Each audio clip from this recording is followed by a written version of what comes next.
Alright, looking good, I think. Alright, hi YouTube! We are back to read more of the Patchwork Girl of Oz and hopefully survive. Hopefully. Hopefully we can. How's it going, everyone? Unabridged Monte Cristo would be almost all year here. Also, I would want to make sure that I find the right translation. I remember when I was looking for a copy of The Three Musketeers before we read that on stream. I remember standing in the bookstore and there were two copies there, different translators, and one of them, just the tone was so dry. The one I chose I thought was an amazing translation, because it's an exciting and active story, and I felt like the translator like captured that energy on the sentence level. So definitely, like any translated literature, I would want to make sure that I'm finding a good translation, because it makes a huge difference. Huge difference. Huge respect to translators, man. Good Tava, thank you for the follow. Welcome in. Hello. See if the same translator translated Monte Cristo. Oh, if he did, I would absolutely go for that. Yeah. Huge difference. Hi, over in the YouTube. Hello. Let me switch to multi-chat over in the multi-activity feed. Excellent. Which I'm still like not as good at reading. Like, it's just looks different, and I don't clock things as easily on them. But oh my god, DJ, that was so horrendous. That was horrible. Oh man. Allie, hello Allie. The Monte Cristo translation you have is like 1,200 pages in hardcover. Oh my god. But we really like Dumas. I really like Dumas. Although I kind of want to try more of his like less known stuff as well. I'm so glad that we read The Wolf Leader. Like that was such a banger. And there's another one he wrote about vampires, and I'd like to give that a try.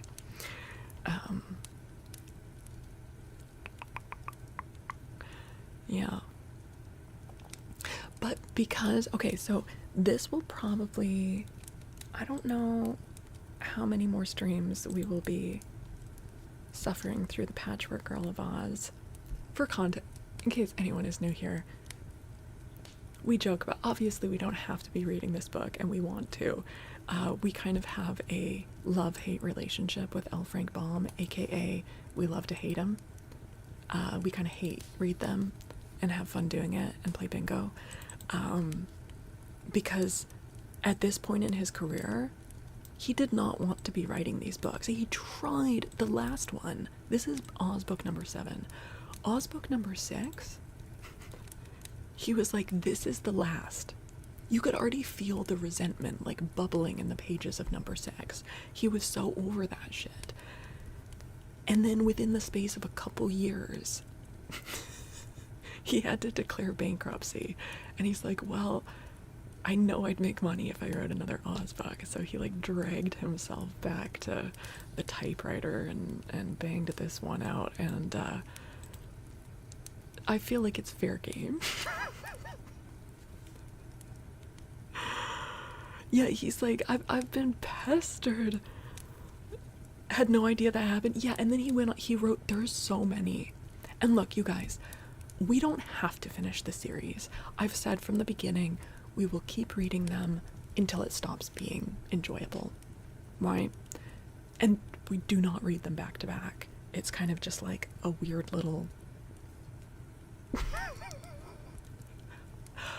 whatever the opposite of a palate cleanser is.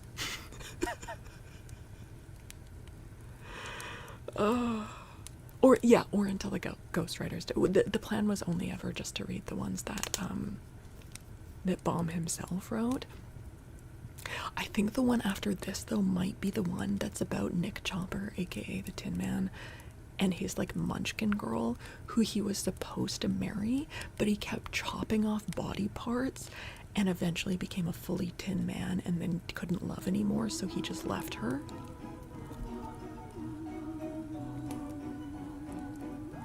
Connor! Connor! Connor, oh my god, thank you for that tier 3 sub. That's huge. Thank you so much. That means so much to me. Oh my god. Also, 9 months in a row. Twitch baby. Got Twitch baby happening. A pellet. Biture.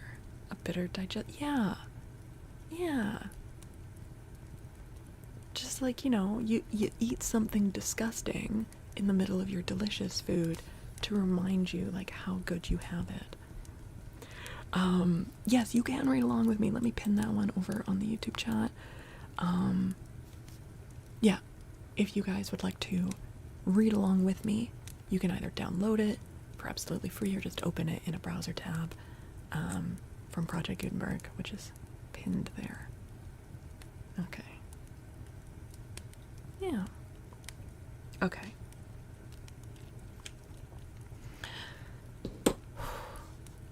We are also playing Oz Bingo. Because, or maybe we should start calling it L. Frank Bingo. We are playing L. Frank Bingo. Because we're starting to, you know, track his patterns.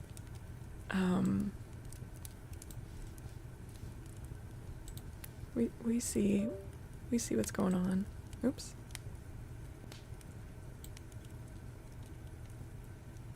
Okay, sorry, the frames are dropping right now because I dared to open Canva.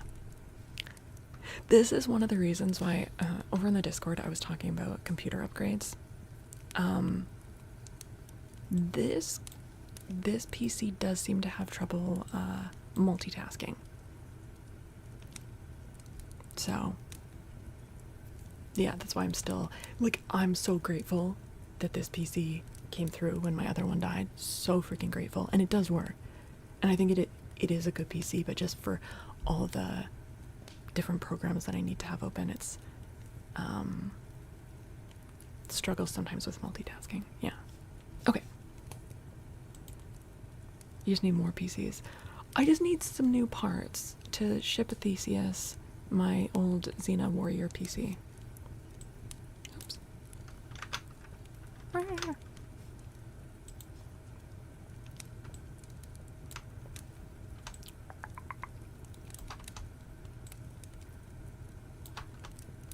We'll get there. We'll get there.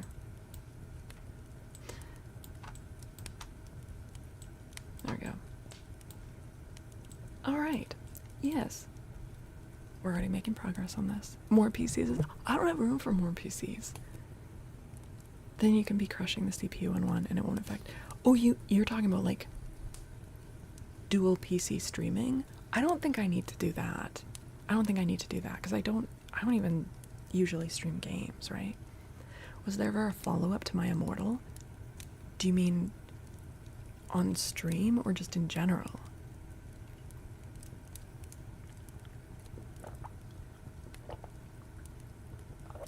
Does the entire book count for the top middle? Queer undertones? I mean, kind of. We're looking for like a specific standout example. Hi, Gentle Tab. Oh, good to see you. Thank you for the lurk. Yeah, I'm having a good weekend. I hope you are too. Okay, so my Immortal was a singular, you know, bolt of lightning that cannot be reproduced. However, something that you guys unlocked from our Magic Beanstalk event in September is that there will be a return of Ennaby.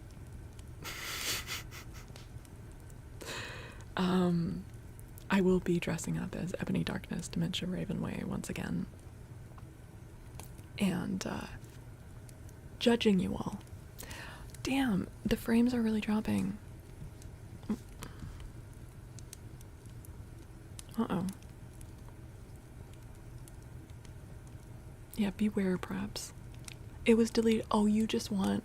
Yes, I could get that up on the YouTube. Yeah. I still have it saved, like, as a VOD. So, it's just that Twitch made us delete all of our highlights. I know! I don't know what to do about it. It's apparently opening Canva was, like, one too many. So, I'm sorry. Let's,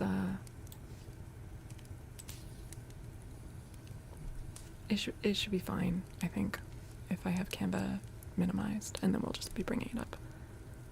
Okay, if you want to check it, it is also pinned. You may have to scroll up a tiny bit, but the board is pinned in, or posted in the Stream Clips channel in the Discord, if you just want to check what is on the board. Okay, shall we dive in? Well, let's give a little recap.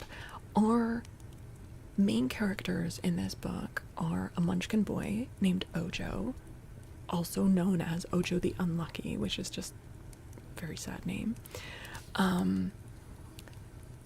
The Patchwork Girl, Scraps, who was a rag doll brought to life by the powder of life, and the glass cat, Bungle, who was also brought to life by the powder of life. They're actually pretty tolerable and even likable characters, which is a bit surprising. Scraps is a lot.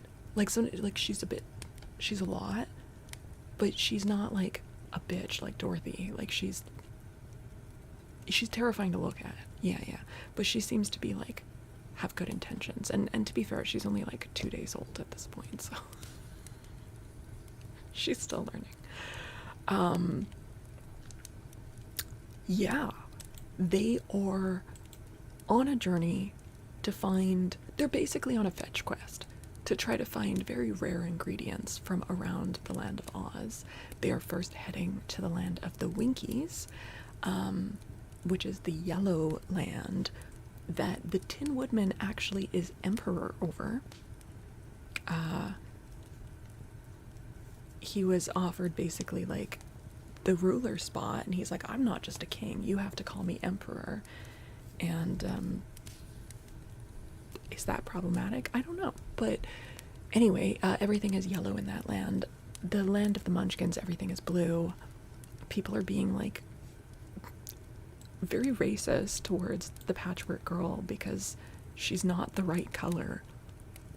What the fuck, Baum? But I am like really cheering for Scraps actually, because she's like, what are you talking about? I'm fucking beautiful. Sorry, am I allowed to swear this much on YouTube? I'm still getting used to YouTube. It's fine, right? It's okay. I don't know. They're on a journey. Ojo grew up in isolation with his uncle that like doesn't speak. And by the way, they're on this journey because his uncle got turned into a statue, which honestly seems like it doesn't make a huge difference to him. But they'll let you know. I don't want to get to that point. Anyway, he's never really been to the rest of the Munchkin land, even though he is a Munchkin. So he's just very isolated. They stayed at a house that was either haunted or maybe just an invisible person lived there. Or maybe the house was sentient. We don't know. They stopped at a place that had a very wise donkey and a very foolish owl. They're just wandering around. They can't see colors that aren't shades of blue. I don't think that's true. I think it's just that they're like really weird about the color blue. I would think, because the land itself, right? The flowers, the grass, the leaves on the trees, everything is blue. If I lived in a land where everything was blue, dubba-dee-dubba-die, I would intentionally choose colors that complement that color to dress as, to build my house as, you know? Like, that's what I would go for. Yeah, they know about the yellow brick road. Yeah, I think they can see colors. It's just, so munchkins are blue, winkies are yellow, quadlings are red, and is there a purple quadrant? And then the Emerald City is green, obviously. Swearing frequently or in titles or thumbnails can still lead to monetization limitations or removals. Well, I mean, it'll all get edited out for the edited VODs.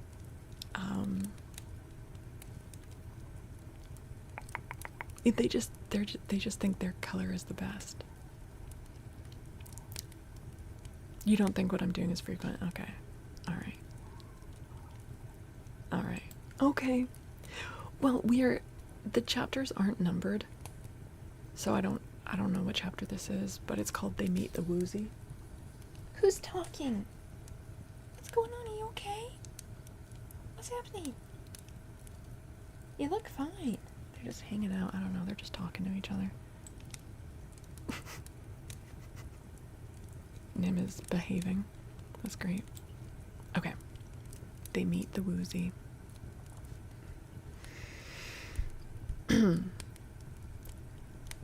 There seem to be very few houses around here, after all, remarked Ojo, after they had walked for a time in silence. Never mind, said Scraps. We are not looking for houses, but rather the road of yellow bricks. Won't it be funny to run across something yellow in this dismal blue country? There are worse colors than yellow in this country, asserted the glass cat in a spiteful tone. Oh, do you mean the pink pebbles you call your brains? What? Minnesota girl just got a scrunchie. What the heck? Oh my god. Well, look forward to your life just becoming so much better. Because as you know, wearing or even holding the scrunchie makes you like 17% hotter, like 21% more likely to make friends, like just everything, just your charisma, just, yeah. Being taller, having better elbows. The benefits of the scrunchie, honestly, reviews keep rolling in. People are like, I got the scrunchie and I met the love of my life. I got the scrunchie and I just, won a Nobel Prize. Like, it's just, yeah, getting scrunched is what it's about. I wore the scrunchie and I suddenly became a lesbian. That's an upgrade in life, right? So, yeah, I am excited for your future, Minnesota girl. It's looking bright. Thank you. 6'5" away again. Alright. Oh, do you mean the pink pebbles you call your brains? And your red heart and green eyes? Asked the Patchwork Girl. No, I mean you. You must know it, growled the cat. You're jealous, laughed Scraps. You'd give your whiskers for a lovely, variegated complexion like mine. I wouldn't, retorted the cat. I've the clearest complexion in the world, and I don't employ a beauty doctor either. Yeah, this cat has unlocked the secret for glass skin. I see you don't, said Scraps. Oh, please don't quarrel, begged Ojo. This is an important journey, and quarreling makes me discouraged. To be brave, one must be cheerful, so I hope you'll be as good-tempered as possible. I'm not sure that's true, Ojo. I don't think you have to be cheerful to be brave. That's weird logic. They'd traveled some distance when suddenly they faced a high fence which barred any further progress straight ahead. It ran directly across the road and enclosed a small forest of tall trees set close together. When the group of adventurers peered through the bars of the fence, they thought this forest looked more gloomy and forbidding than any they had ever seen before. They soon discovered that the path they had been following now made a bend and passed around the enclosure. But what made Ojo stop and look thoughtful was a sign painted on the fence, which read, "Beware of the woozy." "Well, that means," he said, "that there's a woozy inside that fence, and the woozy must be a dangerous animal, or they wouldn't tell people to beware of it." "Let's keep out then," replied Scraps. "That path is outside the fence, and Mr. Woozy may have all his little forest to himself, for all we care." "But one of our errands is to find a woozy," Ojo explained. "The magician wants me to get 3 hairs from the end of a woozy's tail." Let's go on and find some other woozy," suggested the cat. "This one is ugly and dangerous, or they wouldn't cage him up. Or maybe we shall find another that is tame and gentle." "Perhaps there isn't any other at all," answered Ojo. "The sign doesn't say beware a woozy, it says beware the woozy, which may mean there's only one in all the land of Oz."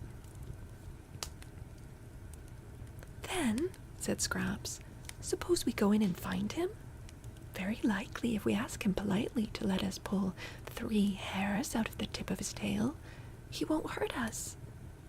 "It would hurt him, I'm sure, and that would make him cross," said the cat. "You needn't worry, Bungle," remarked the Patchwork Girl, "for if there's danger, you can climb a tree."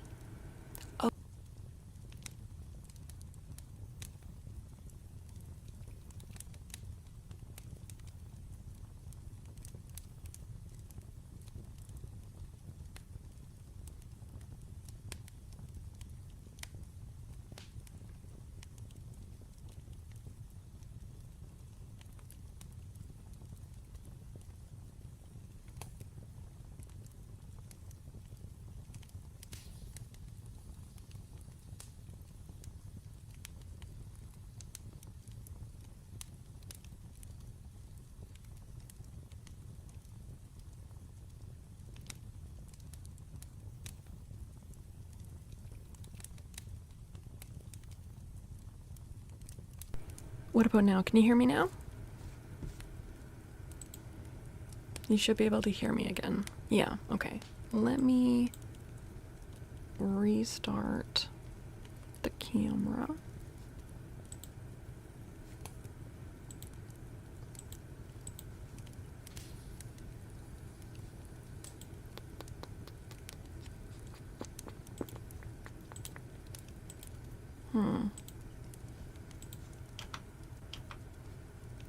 Hold on. Sorry, guys. Here, let me do a BRB screen.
Hello? Are we good? Yeah. See what I mean? Trouble with multitasking. Trouble with having several programs open. And I'm not even a gaming streamer, you guys. You need to go, Fedge? Okay, Fedge. Thanks for hanging out. Thanks for hanging out, Fedge. Sleep well. Yeah. Yep. I just had to, like, force close it through Task Manager and restart it. So. Oh well. Oh well. My big fear was just, like, if it wouldn't start working with OBS still open. Is it true the Woozy's a box cat? I don't even know what a box cat is. I don't know what that is. We lost you on YouTube? Am I live on YouTube now, or is the YouTube stream over? It looks like it's back up, right?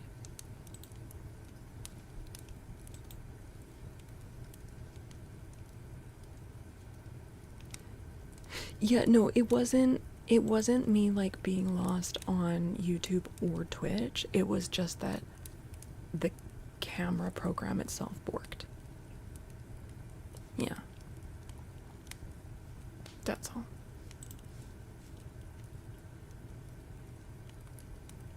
Yeah.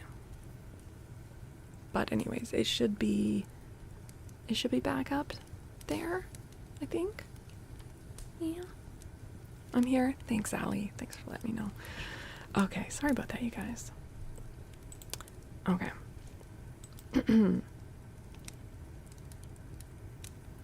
So they are at the yard of the Woozy. Whatever that is. Yeah, it was the Scrunchy. The Scrunchy took us down. It's too powerful. Okay.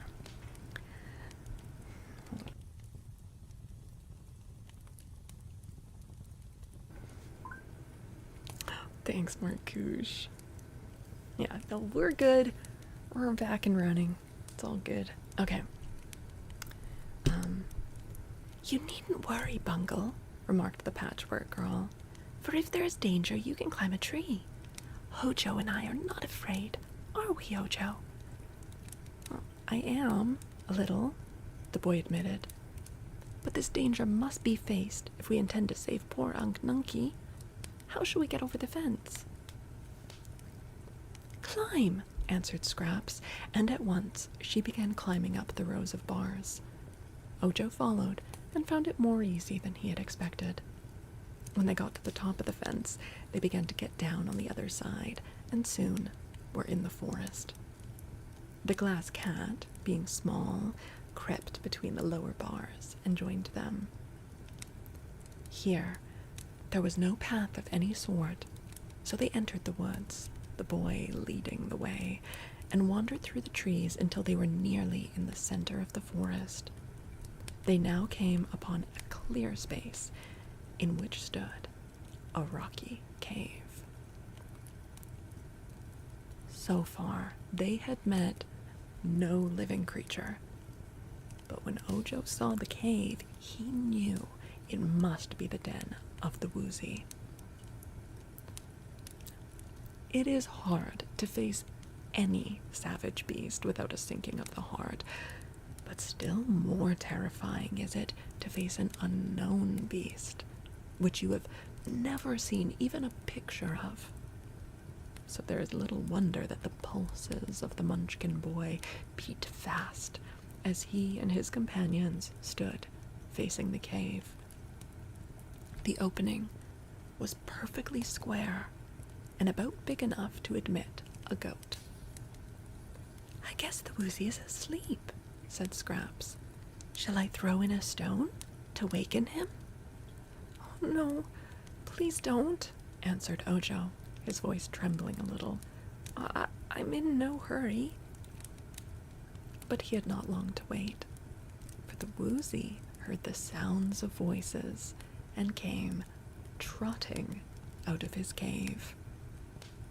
As this is the only Woozy that has ever lived, either in the land of Oz or out of it, I must describe it to you. drunk horse. Oh. The creature was all squares and flat surfaces and edges. So he just like lives in Minecraft, I think. Like, this is just... His head was an exact square, like one of the building blocks a child plays with. Therefore, it had no ears, but heard sounds through two openings in the upper corners. Its nose, being in the center of a square surface, was flat, while the mouth was formed by the opening of the lower edge of the block. The body of the woozy was much larger than its head, but was likewise block-shaped, being twice as long as it was wide and high. The tail was square and stubby and perfectly straight, and the four legs were made in the same way, each being four-sided. The animal was covered with a thick, smooth skin and had no hair at all, except at the extreme end of its tail, where there grew exactly 3 stiff, stubby hairs. The beast was dark blue in color, and his face was not fierce nor ferocious in expression, but rather good-humored and droll. Seeing the strangers, the woozy folded his hind legs as if they had been hinged, and sat down to look his visitors over.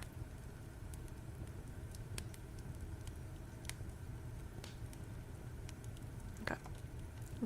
I was just scrolling a little bit to see if there was a description of his voice, but there isn't, so we're gonna wing it. We're gonna wing it.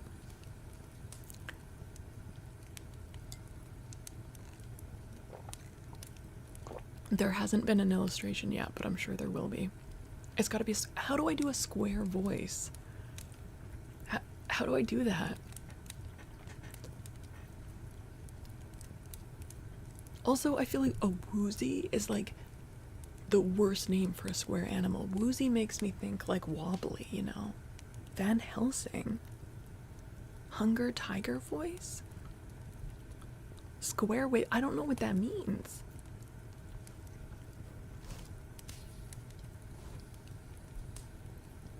Well, well, he exclaimed. What a queer lot you are. How about that? How about like his words are like staccato? Yeah. Got itches? At first I thought some of those miserable Munchkin farmers had come to annoy me, but I am relieved to find you in their stead. It is plain to me that you are a remarkable group, as remarkable in your way as I am in mine, and so you are welcome to my domain. Nice place, isn't it? But lonesome. Dreadfully lonesome. Why did they shut you up here? Asked Scraps, who was regarding the queer, square creature with much curiosity. Because I eat up all the honey bees, which the Munchkin farmers who live around here keep to make them honey. Are you fond of eating honeybees? Inquired the boy. Very. They are really delicious. But the farmers did not like to lose their bees, and so they tried to destroy me. Of course, they couldn't do that. Why not? My skin is so thick and tough that nothing could get through it to hurt me. So, finding they could not destroy me, they drove me into this forest and built a fence around me. Unkind, wasn't it? Well, what do you eat now? Asked Ocho. Nothing at all. I've tried the leaves from the trees, and the mosses and creeping vines, but they don't seem to suit my taste. So, there being no honeybees here, I've eaten nothing for years. Oh my god, Ocho, give him some of your everlasting bread and or cheese in exchange for his tail hairs. Right? He's got a loaf of bread that never gets any smaller, and a slice of cheese that never gets any smaller. One or the other is, like, amazing. Both would be crazy. Like, this This creature only has 3 hairs on his whole body. I feel like he's not going to want to give them up very easily. He's a B block.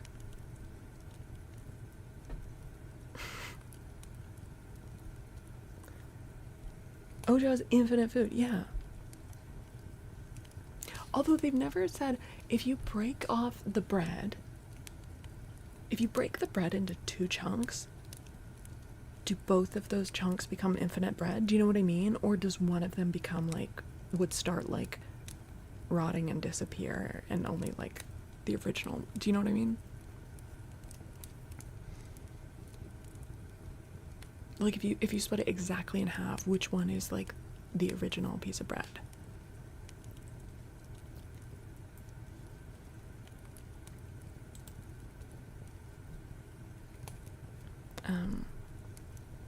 Okay. Oh shit. Okay. Ojo's based. So, Dr. Mr. Banana Bean the Third Esquire. Thanks for hanging out, Banana. Good to see you. Have a good rest of your day. You must be awfully hungry, said the boy. I've got some bread and cheese in my basket. Would you like that kind of food? Give me a nibble, and I will try it. Then I can tell you better whether it is grateful to my appetite, returned the woozy. It's only magical until it leaves the hands of Jesus or his disciples. They can feed 5,000 so long as the right people are breaking the bread. But the wizard is the one that magicked the bread and gave it to Ojo. So is it only if Ojo is the one breaking the bread, or I don't know. So the boy opened his basket and broke a piece off the loaf of bread. He tossed it toward the woozy, who cleverly caught it in his mouth and ate it in a twinkling. That's rather good, declared the animal. Any more? Try some cheese, said Ojo, and threw down a piece. The woozy ate that too, and smacked its long, thin lips. That's mighty good, it exclaimed. Any more? Plenty, replied Ojo. So he sat down on a stump and fed the woozy bread and cheese for a long time, for no matter how much the boy broke off, the loaf and the slice remained just as big. That'll do, said the woozy at last. I'm quite full. I hope this strange food won't give me indigestion. I hope not, said Ojo. It's what I eat. Well, I must say I'm much obliged, and I'm glad you came, announced the beast. Is there anything I can do in return for your kindness? Yes, said Ojo earnestly. You have it in your power to do me a great favor, if you will. What is it? Asked the woozy. Name the favor, and I will grant it. I want 3 hairs from the tip of your tail, said Ojo with some hesitation. 3 hairs? Why, that's all I have. On my tail or anywhere else, exclaimed the beast. I know, but I want them very much. That's not the argument you give. They are my sole ornaments, my prettiest feature, said the woozy uneasily. If I give up those 3 hairs, I'm just a blockhead. Yet I must have them, insisted the boy firmly, and then he told the woozy all about the accident to Unk Nunky and Margalot, and how the 3 hairs were to be part of a magic charm that would restore them to life. The beast listened with attention, and when Ojo had finished the recital, it said, with a sigh, I always keep my word, for I pride myself on being square. So, you may have the 3 hairs, and welcome. I think, under such circumstances, it would be selfish in me to refuse you. Oh, thank you. Thank you very much, cried the boy joyfully. May I pull out the hairs now? Any time you like, answered the woozy. So Ojo went up to the queer creature and, taking hold of one of the hairs, began to pull He pulled harder.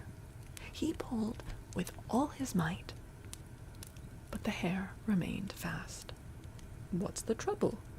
asked the woozy, which Ojo had dragged here and there all around the clearing in his endeavor to pull out the hair. "It won't come." "Oh, wait, sorry." "It won't come," said the boy, panting. "I was afraid of that," declared the beast. "You'll have to pull harder." "I'll help you." "Oh, no, wait." "I'll help you," exclaimed Scraps, coming to the boy's side. "You pull the hair, I'll pull you, and together we ought to get it out easily." "Wait a jiffy," called the woozy, and then it went to a tree and hugged it with its front paws so that its body couldn't be dragged around by the pull. God, he's obliging, isn't he? "All ready now. Go ahead." Ojo grasped the hair with both hands and pulled with all his strength, while Scraps seized the boy around his waist and added her strength to his. But the hair wouldn't budge. Instead, it slipped out of Ojo's hands, and he and Scraps both rolled upon the ground in a heap and never stopped until they bumped against the rocky cave. Oh, now we've got a picture. Are we ready for a picture?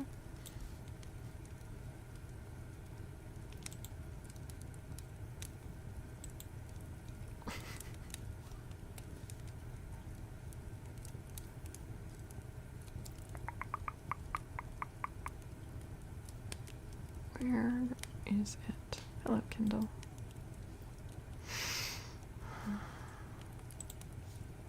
Yeah.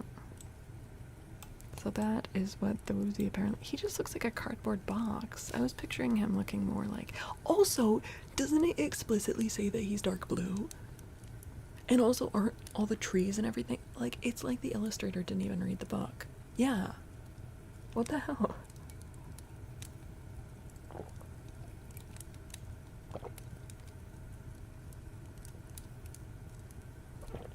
Well... Okay, then.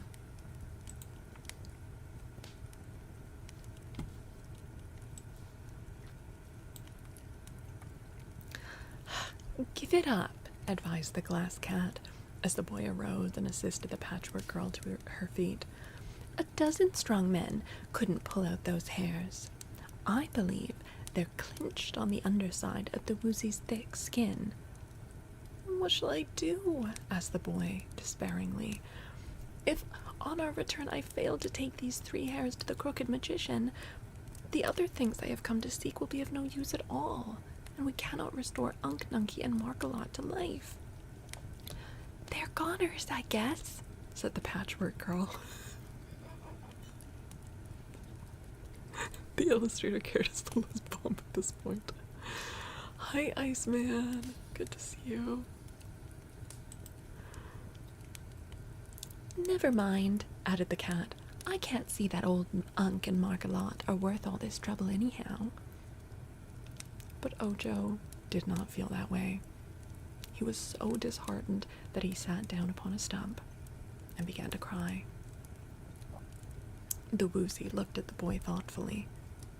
"Oh no."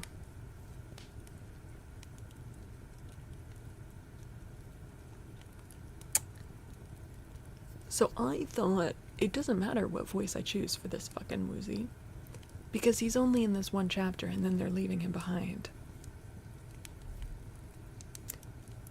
"Why don't you take me with you?" asked the beast. "Then, when at last you get to the magician's house, you can surely find some way to pull out these 3 hairs." Ojo was overjoyed at this suggestion. God damn it.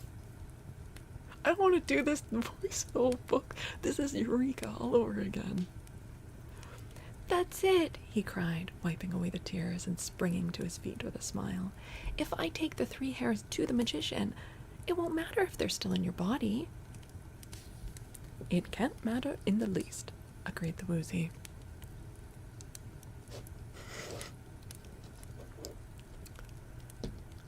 "Come on then," said the boy, picking up his basket. "Let us start at once. I've several other things to find, you know." But the glass cat gave a little laugh and inquired, in her scornful way, How do you intend to get the beast out of this forest? That puzzled them all for a time.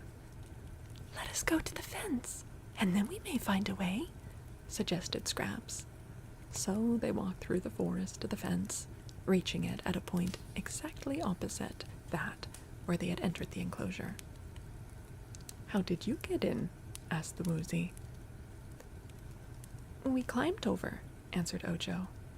I can't do that, said the beast. I'm a very swift runner, for I can overtake a honeybee as it flies, and I can jump very high, which is the reason they made such a tall fence to keep me in. But I can't climb at all, and I'm too big to squeeze between the bars of the fence. Ojo tried to think what to do. Can you dig? He asked. No, answered the Woozy, for I have no claws. My feet are quite flat on the bottom of them, nor can I gnaw away the boards, as I have no teeth.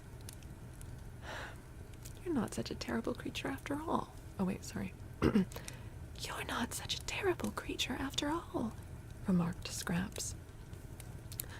You haven't heard me growl, or you wouldn't say that, declared the Woozy.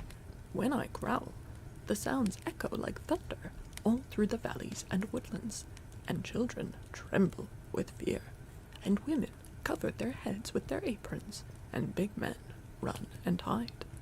I suppose there is nothing in the world so terrible to listen to as the growl of a woozle, of a woozy. Oh, please don't growl then, begged Ojo earnestly. There is no danger of my growling, for I am not angry.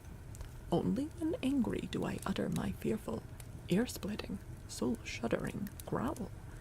Also, when I am angry, my eyes flash fire, whether I growl or not. Real fire? Asked Ojo. Of course real fire. Do you suppose they'd flash imitation fire? Inquired the Woozy in an injured tone.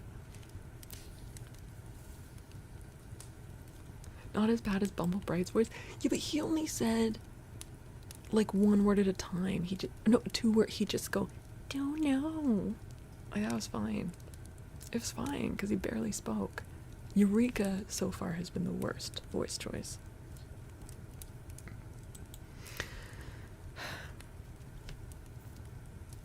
In that case, I've solved the riddle, cried Scraps, dancing with glee. Those fence boards are made of wood, and if the Woozy stands close to the fence and lets his eyes flash fire, they might set fire to the fence and burn it up. Then he could walk away with us easily, being free, and just burn down the whole forest while we're at it. Ah, I have never thought of that plan, or I would have been free long ago, said the Woozy. But I cannot flash fire from my eyes unless I am very angry. Well, can't you get angry about something, please? Asked Ojo. I'll try. You just say Crizzle Crew to me. Will that make you angry? Inquired the boy. Terribly angry. What does it mean? Asked Scraps. I don't know. That's what makes me so angry, replied the Woozy. Then he stood close to the fence, and with his head near one of the boards, and Scraps called out, Crizzle Crew! And then Ojo said, Crizzle Crew! And the class cat said, Crizzle Crew! The Woozy began to tremble with anger, and small sparks darted from his eyes. Seeing this, they all cried, Crizzle Crew! Together, and that made the beast's eyes flash fire so fiercely that the fence board caught the sparks and began to smoke. Then it burst into flame, and the Woozy stepped back and said, triumphantly, Aha, that did the business, all right. It was a happy thought for you to yell all together, for that made me as angry as I have ever been. Fine sparks, weren't they? Regular fireworks, replied Scraps admiringly. In a few moments, the board had burned to a distance of several feet, leaving an opening big enough for them all to pass through. Ojo broke some branches from a tree and with them whipped the fire until it was extinguished. W fire safety. There's a hard to see illustration here. I think this is the woozy shooting fire out of his eyes.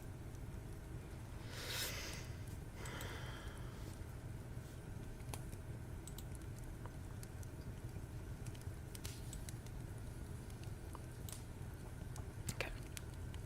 We don't want to burn the whole fence down, said he, for the flames would attract the attention of the Munchkin farmers, who would then come and capture the woozy again. I guess they'll be rather surprised when they find he's escaped.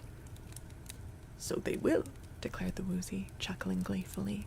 When they find I'm gone, the farmers will be badly scared, but they'll expect me to eat up their honeybees, as I did before.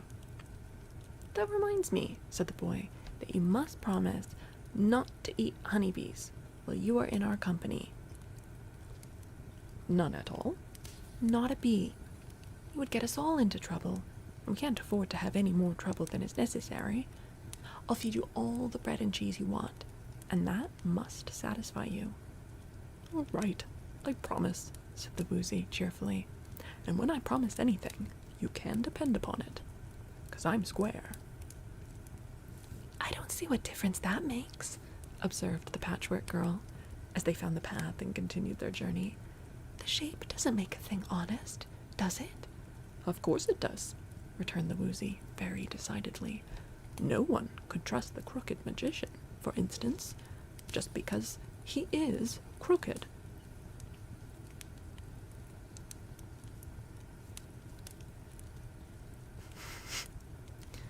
But a square woozy couldn't do anything crooked if he wanted to.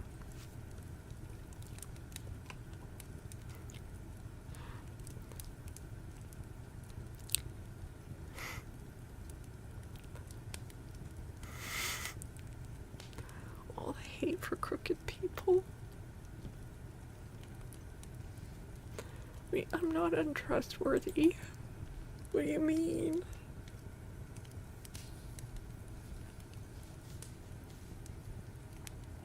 Alright. Well, I am... Oh, wait, sorry, this is Scrap. I keep getting... Scraps seems like such a cat name that I keep reading Scraps and thinking that it's the cat. I am neither square nor crooked, said Scraps, looking down at her plump body. No, you're round, so you're liable to do anything, asserted the woozy. Do not blame me, Miss Gorgeous, if I regard you with suspicion. Many a satin ribbon has a cotton back. Scraps didn't understand this, but she had an uneasy misgiving that she had a cotton back herself. It would settle down at times and make her squat and dumpy, and then she had to roll herself in the road until her body stretched out again.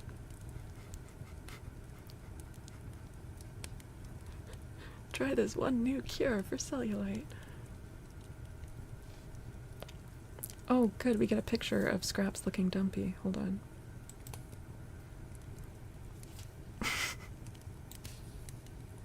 Oh gosh, look at all her titties. Wait, there's like 1, 2, 3, 4, 5. She's got 5 titties. Look at this. This situation. 5 titties and some jowls.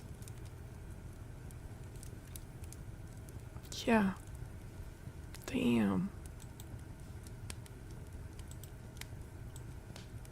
I don't know what to make of that. Neither do I. I don't know what to make of a lot of this. It's a weird journey. It's a weird journey. Oh shit, there's another illustration.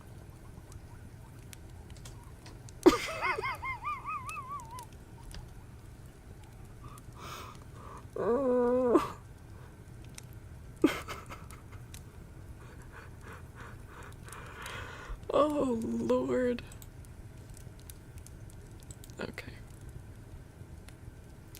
Oh no! Do you know what the next chapter is called, you guys? And a chapter, by the way.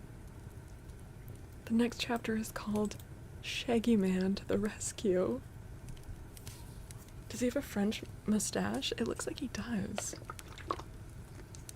Fucking Shaggy Man. The local pervert.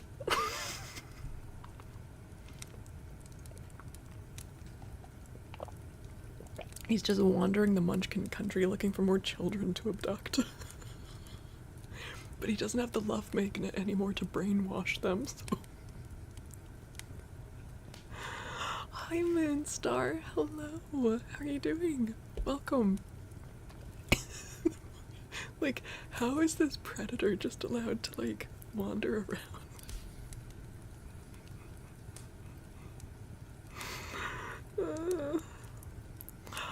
I'm doing well, Moonstar. I am from British Columbia. How about you? Welcome in. We are reading one of the Wizard of Oz books, and we like taking the piss out of it a lot. So, if that sounds like fun to you, that's our plan tonight. That's what we're doing. He's an English prince. I don't know what he is. You're from India. Well, welcome. It's awesome to have you here. Okay. I think also over time, I think in the first book that the Shaggy Man appeared in, where he abducted 3 children, if you count the Prism daughter. I almost called her Rainbow Bright. I don't think that was her name. Phasmo Girl, Prismandia, the Rainbow Daughter. What was her name? And Toto. He also dog-napped Toto, and then Dorothy's like, wait, is that my dog in your pocket? And he's like, oh yeah, I brought him for you. And it's like, bro, you thought you were getting away scot-free with this dog in your pocket. Like, you can't. He's crazy. But over time, I think I gave him, like, a more and more grumbly and, like, just made him sound, like, kind of drunk and stoned out of his mind. So I'm gonna lean into that. I have to separate all the male voices. These books are so horrible to read in terms of voices. Wonderful bookshelf. I love the lights too. Thank you. Thank you so much. Yeah, I'm a shaggy man. Alright. Okay, so, Shaggy Man to the rescue. Let's see. They had not gone very far before Bungle, who had ran on ahead, came bounding back to say that the road of yellow bricks was just before them. At once, they hurried forward to see what this famous road looked like. And we've got a little picture here. Apparently this is chapter 10 that we're on. Here we go. But unfortunately, this illustrator doesn't know what he's doing. That is not a transparent glass cat. That's just a white cat. So, anyway. That was the Shaggy Man's voice, yeah. It devolved into that by the time he was in the last book. Okay. It was a broad road, but not straight, for it wandered over hill and dale and picked out the easiest places to go. All its length and breadth was paved with smooth bricks of a bright yellow color, so it was smooth and level, except in a few places where the bricks had crumbled or been removed, leaving holes that might cause the unwary to stumble. I wonder, said Ojo, looking up and down the road, which way to go. Where are you bound for? Asked the Woozy. The Emerald City, he replied. Then go west, said the Woozy. I know this road pretty well, for I've chased many a honeybee over it. Have you ever been to the Emerald City? Asked Scraps. No, I am very shy by nature, as you may have noticed, so I haven't mingled much in society. Are you afraid of men? Inquired the Patchwork Girl. Me? With my heart-rending growl? My horrible, shudderful growl? I should say not. I am not afraid of anything, declared the Woozy. I wish I could say the same, sighed Ojo. I don't think we need be afraid when we get to the Emerald City, for Unc Nunky has told me that Ozma, our girl ruler, is very lovely and kind, and tries to help everyone who's in trouble. But they say there are many dangers lurking on the road to the great fairy city, so we must be very careful. I hope nothing will break me, said the Glass Cat in a nervous voice. I'm a little brittle, you know, and can't stand many hard knocks. If anything should fade the colors of my lovely patches, it would break my heart, said the Patchwork Girl. I'm not sure you have a heart, Ojo reminded her.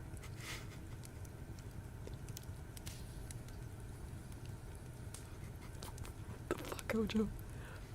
Then it would break my cotton, persisted Scraps.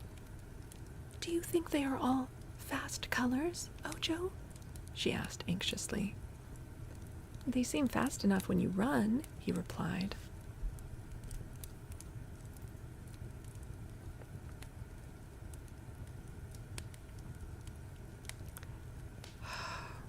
Okay. Great pun, Frank. Wonderful pun. He made a funny. And then looking ahead of them, he exclaimed, "Oh, what lovely trees!" They were certainly pretty to look upon, and the travelers hurried forward to observe them more closely. Why, they are not trees at all, said Scraps. They're just monstrous plants. I mean, couldn't you say that about trees? That is what they really were.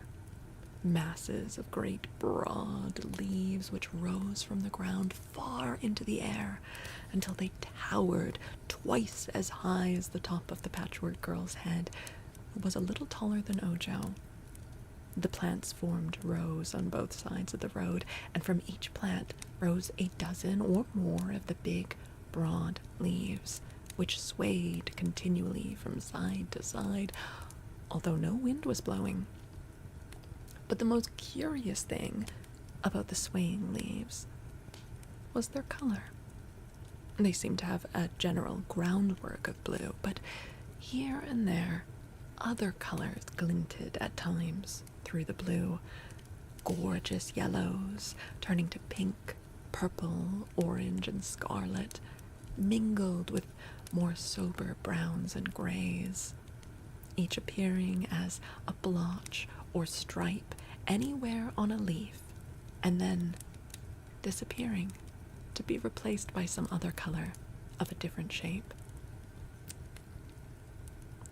I believe I would like to hear you read Cinderella as well. You have a great voiceover. Thank you, Moonstar. We actually read quite a lot of fairy tales, folklore, and mythology on this channel. Once a month, we do a dedicated stream where we focus on mythology and folklore from different cultures from all around the world and throughout history. It's kind of a nerdy interest of mine. So, have we ever read Cinderella though? We've read a lot of fairy tales.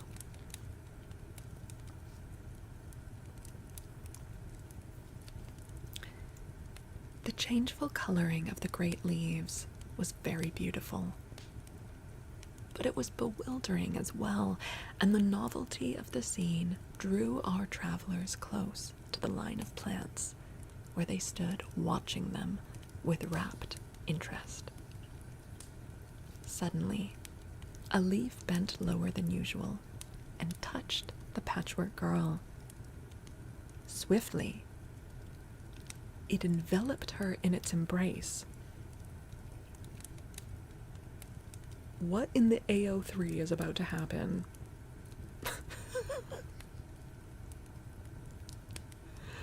covering her completely in its thick folds. And then it swayed back upon its stem.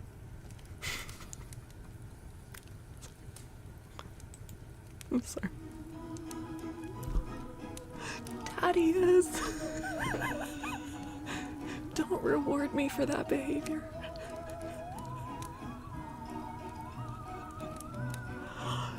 Thaddeus, thank you so much for the tier 3 sub. Holy moly.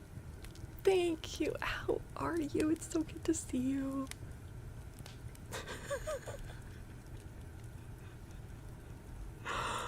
Oh my goodness. Hello, hello. 28 months. Oh my god.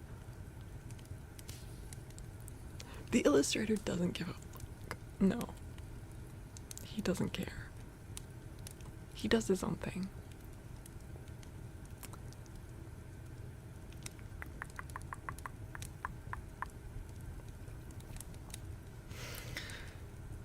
Alright, okay. Very sorry about that. Let's, and Thaddeus, of course, if you're still here when we are done the reading segment, I would love to give you a name trace for that. It's good to have you here. Okay.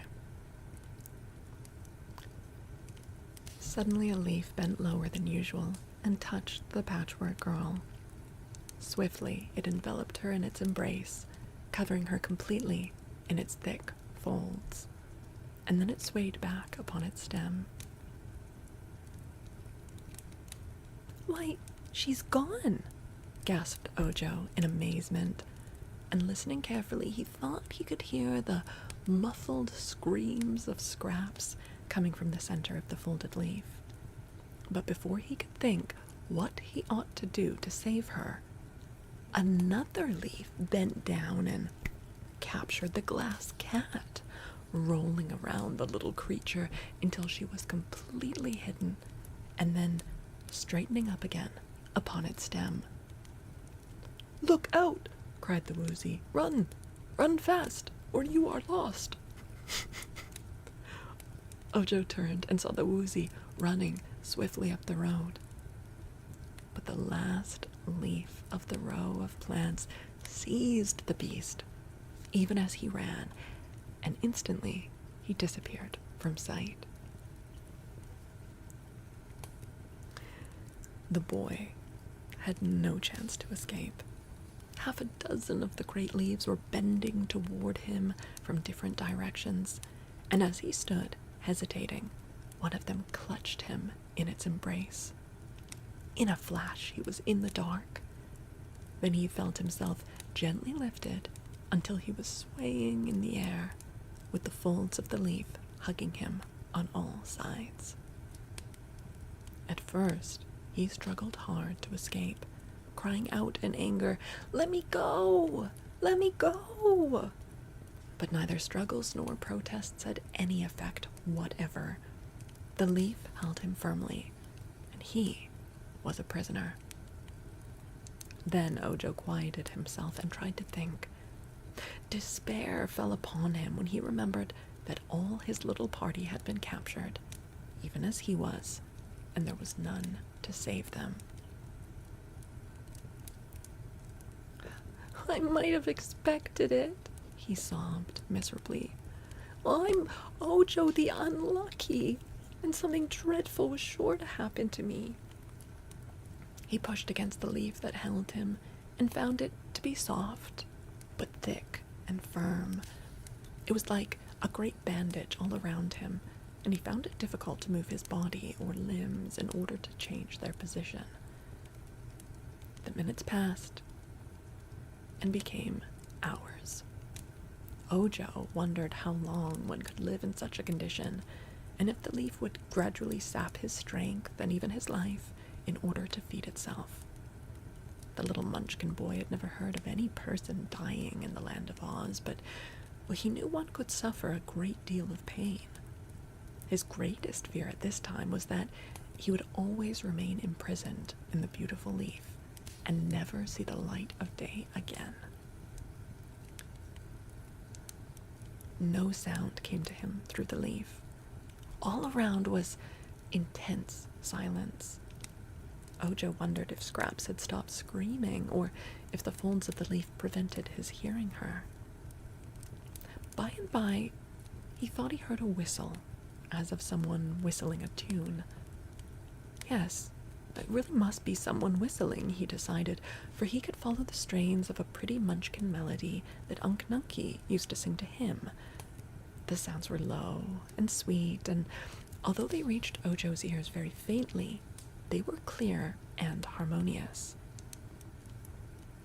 Could the leaf whistle? Ojo wondered. Nearer and nearer came the sounds, and then they seemed to be just the other side of the leaf that was hugging him. Suddenly, the whole leaf toppled and fell, carrying the boy with it, and while he sprawled at full length, the folds slowly relaxed and set him free. He scrambled quickly to his feet and found that a strange man was standing before him, a man so curious in appearance that the boy stared with round eyes. He was a big man, with shaggy whiskers, shaggy eyebrows, shaggy hair, but kindly blue eyes that were gentle as those of a cow. On his head was a green velvet hat with a jeweled band, which was all shaggy around the brim. Rich but shaggy laces were at his throat. A coat with shaggy edges was decorated with diamond buttons. The velvet breeches had jeweled buckles at the knees and shags all around the bottoms. On his breast hung a medallion bearing a picture of Princess Dorothy of Oz, and in his hand, as he stood looking at Ojo, was a sharp knife shaped like a dagger. Isn't a dagger a sharp knife, though? Like, that's a weird way to put it, right?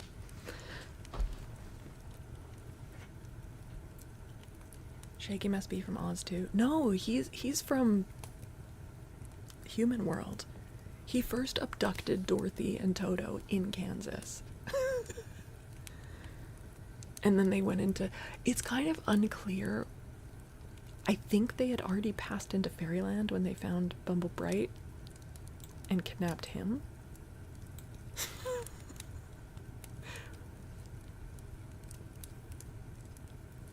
The knife was knife-like. Yeah, I don't know. Like, I get that, like, not all knives are daggers. But all daggers are sharp knives, you know? So it just seems like a weird way to put it. Hi, Tyra. Hello. Like, why not just say holding a dagger? Why holding a sharp knife shaped like a dagger? Like, surely that's just a dagger then.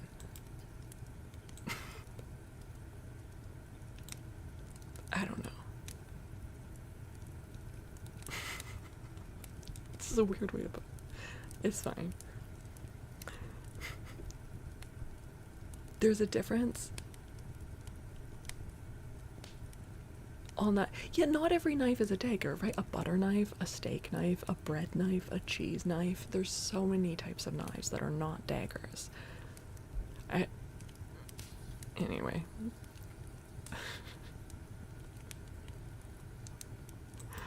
Alright.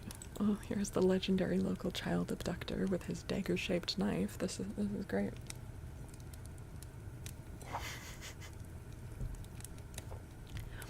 Oh! Exclaimed Ojo, greatly astonished at the sight of the stranger. And then he added, "Who has saved me, sir?" "Well, can't you see?" replied the other, with a smile. "I'm the Shaggy Man."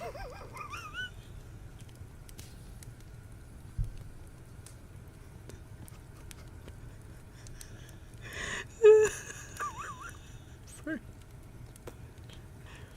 Originally, he didn't sound so drunk all the time, but then we had a book where he and the wizard were like together a lot, and I had to differentiate their voices more.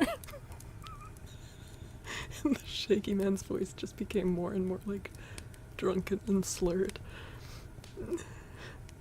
Daggers are double-edged and knives rarely are. Okay. Alright, okay. But if it's shaped like a dagger, surely it's fine. Also, hide crispy. Yes, I can see that, said the boy, nodding. Was it you who rescued me from the leaf?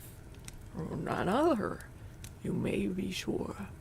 But take care, or I shall have to rescue you again. Ojo gave a jump, for he saw several broad leaves leaning toward him. But the Shaggy Man began to whistle again, and at the sound, the leaves all straightened up on their stems and kept still. The man now took Ojo's arm and led him up the road, past the last of the great plants, and not till he was safely beyond their reach did he cease his whistling.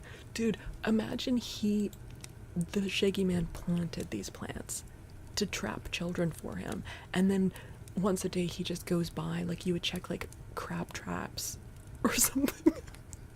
He's like, "You catch any children for me today?"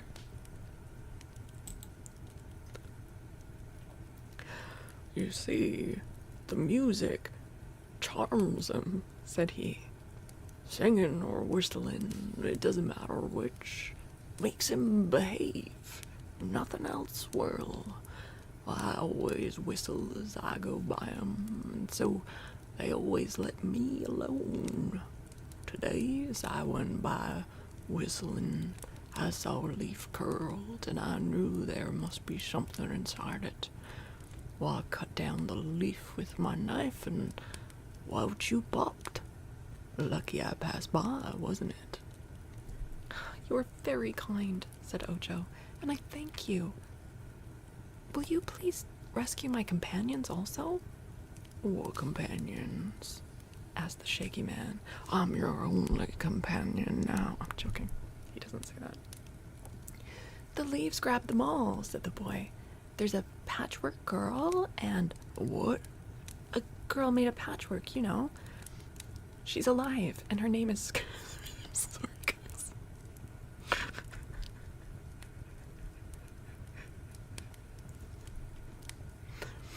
She's alive, and her name is Scraps. And there's a glass cat. Glass? Asked the Shaky Man. All glass. Alive? Yes, said Ojo. She has pink brains. And there's a woozy. What was a woozy? Inquired the Shaggy Man.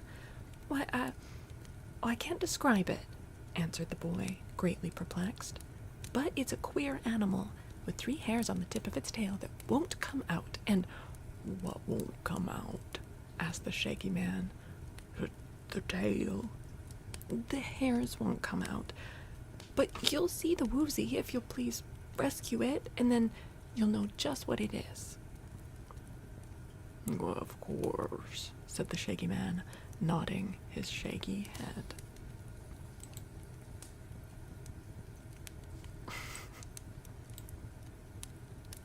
There he is.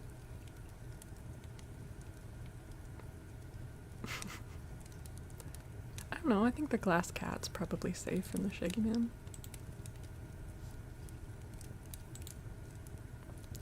And then he walked back among the plants, still whistling, and found the 3 leaves which were curled around Ojo's traveling companions. The first leaf he cut down, released Scraps, and on seeing her, the Shaggy Man threw back his shaggy head, opened wide his mouth, and laughed, so shaggily, and yet so merrily, that Scraps liked him at once. Then he took off his hat and made her a low bow, saying, "My dear, you're a wonder. I must introduce you to my friend the Scarecrow." Starting to feel like the author was trying to add extra words to make the book look.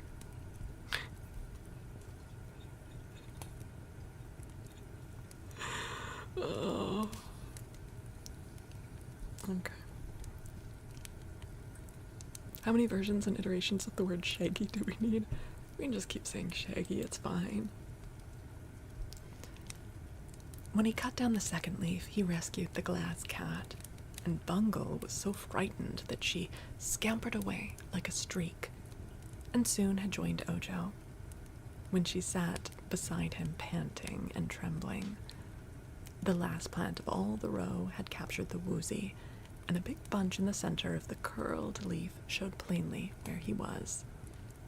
With his sharp knife, the Shaggy Man sliced off the stem of the leaf, and as it fell and unfolded, out trotted the woozy and escaped beyond the reach of any more of the dangerous plants.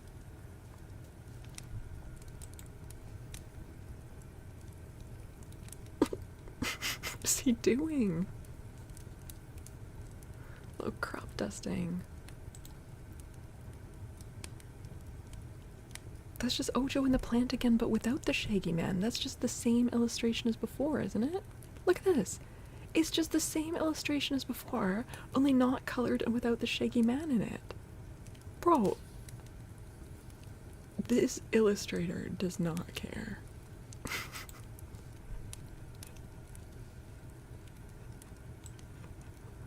I think that's the first time we've seen that happen. Oh man.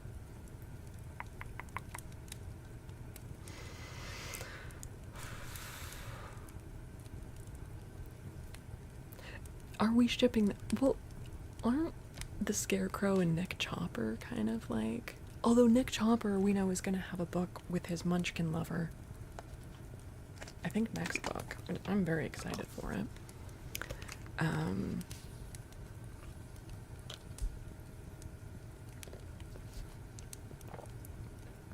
But maybe they're polyamorous, we don't know.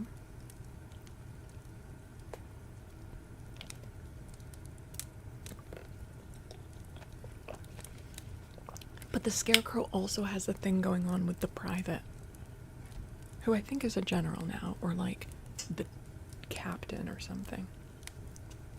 But, what was his name? He was in the last book, like, he has a name. He was the only one that had like a normal voice.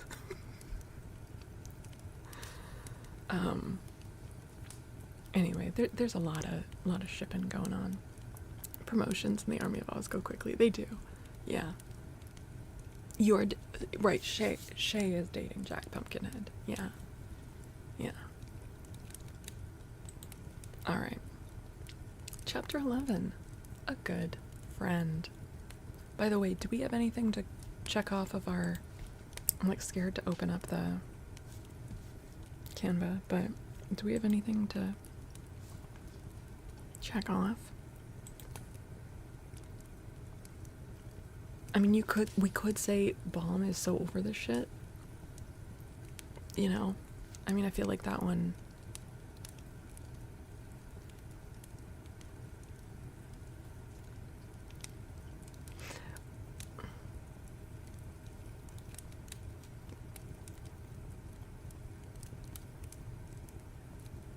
Friends being mean to each other for no reason. Doesn't Ojo say to Scraps, like, you don't have a heart. I don't know if that's mean or not. Is that mean?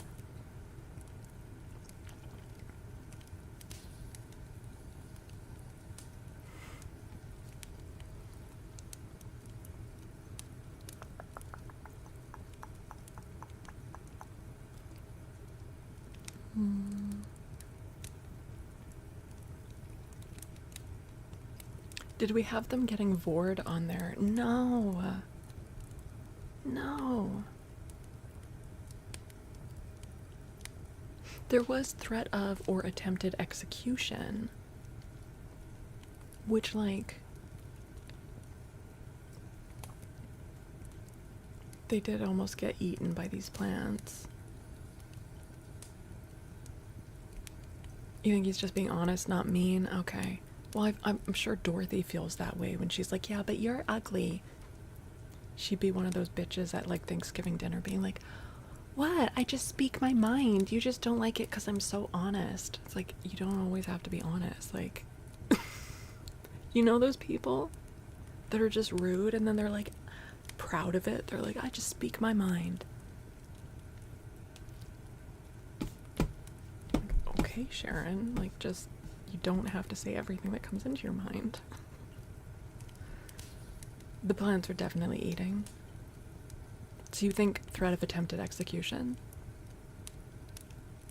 Or threat of / attempted. It was the threat of execution. You think she's a bitch and he's naive? Yeah. Yeah, I'd agree with that. Moonstar is like, what have I wandered into?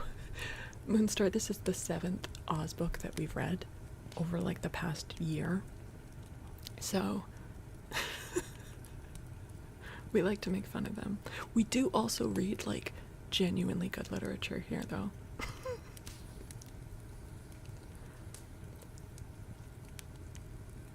Yeah, and those people can never take it either.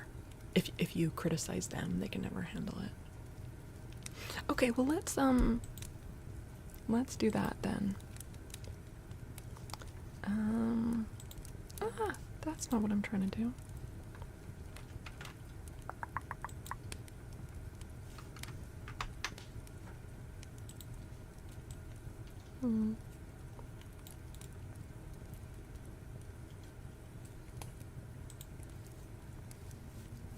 There we go. They almost died or something. Nick, you can't really die in Oz apparently, but jeez Louise, stop it. Alright. Oh yeah, these, okay, also Moonstar, like these books are really weird. They're really weird. So there's only so much you can understand anyways. It's like the author, not even at this point, like several books ago, it just felt like he was running out of ideas, and so he's just like, let's throw in anything weird and pretend that that's the same as creative, you know? It's just, the humans can die. The Wheelers died? No, they didn't. They didn't die, did they? And also if they're in a different fairy country, right? Like in the Valley of Rue, there were the invisible man-eating bears. The humans could die from being eaten by a bear. In the land of the Mangaboos were going to execute them. So, yeah. You can die if you step in the desert, yeah. Alright, let's read the next chapter. I think this is chapter 11, A Good Friend.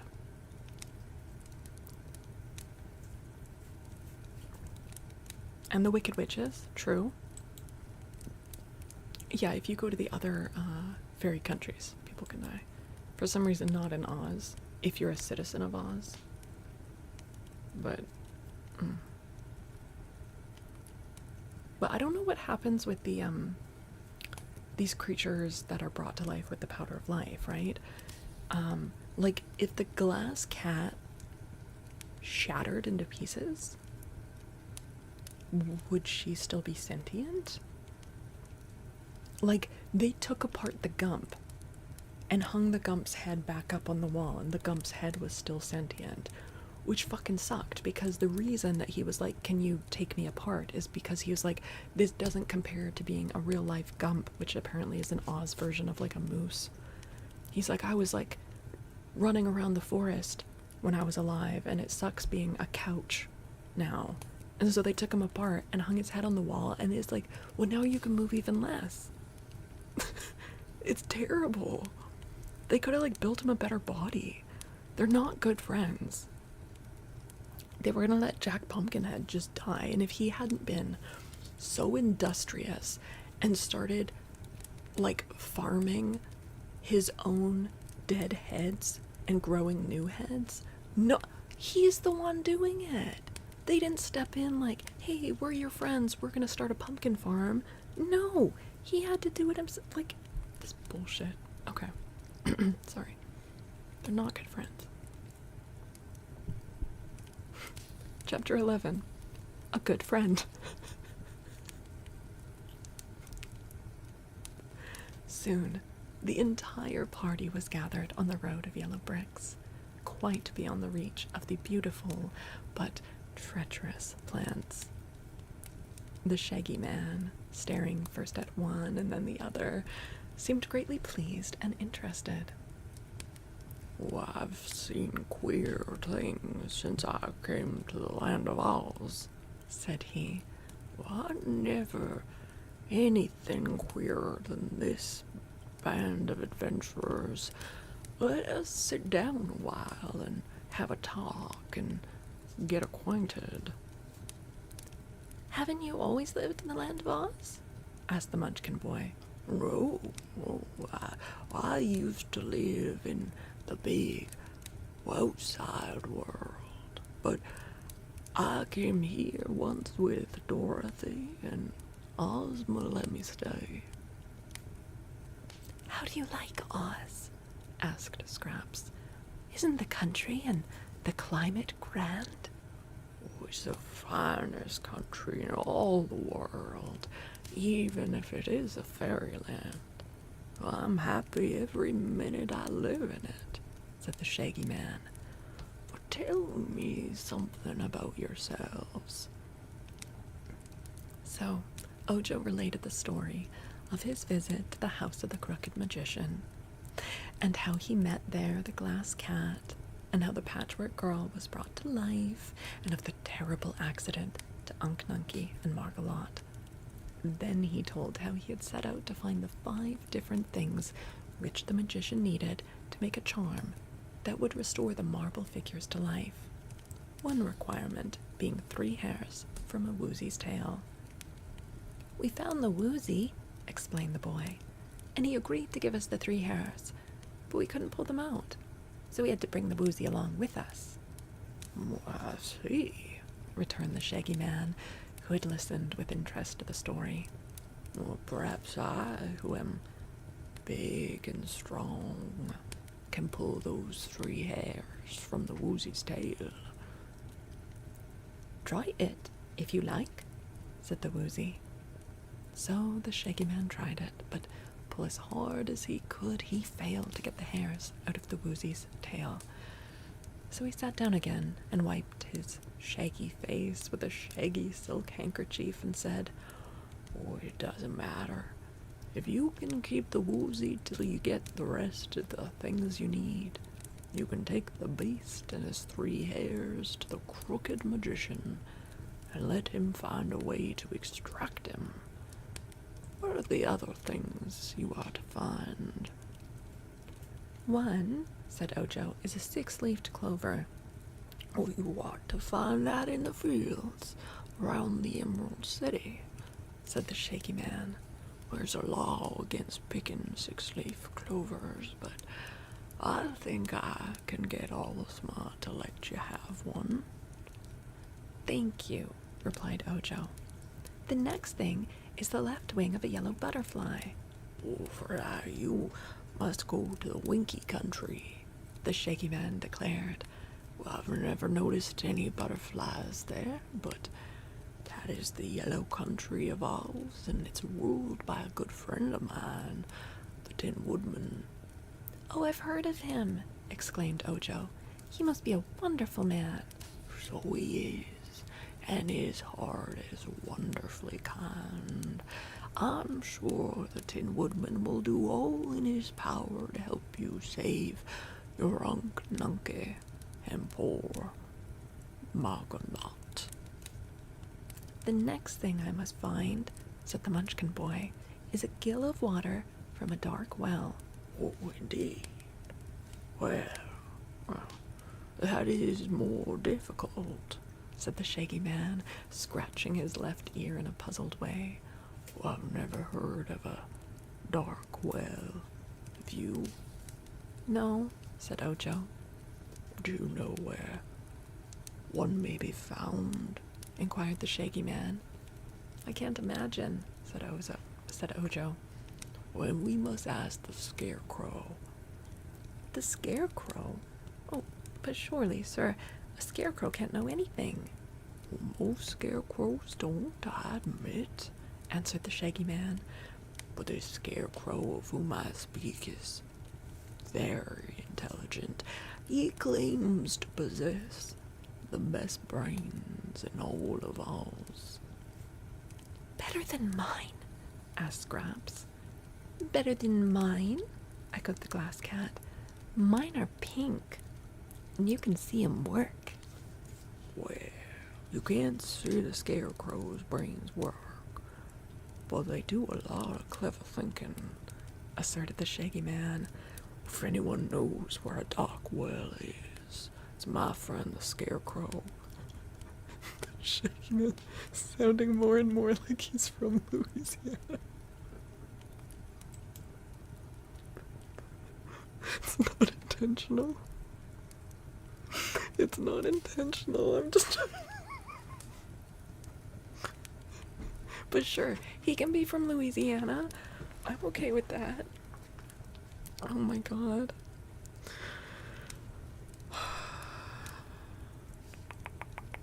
You remember the Tin Man from The Wizard of Oz? Yeah, so those characters are still around. The Tin Man and the Cowardly Lion and the Scarecrow and Dorothy and everything. They're all living in... At this point in the story, Dorothy lives permanently in Oz. So... yeah. Where does he live? Inquired Ojo. We has a splendid castle in the Winky Country, near to the palace of his friend the Tin Woodman. He's often to be found in the Emerald City, where he visits Dorothy and the royal palace. Then we will ask him about the dark well, said Ojo. But what else does this crooked magician want? Asked the Shaggy Man.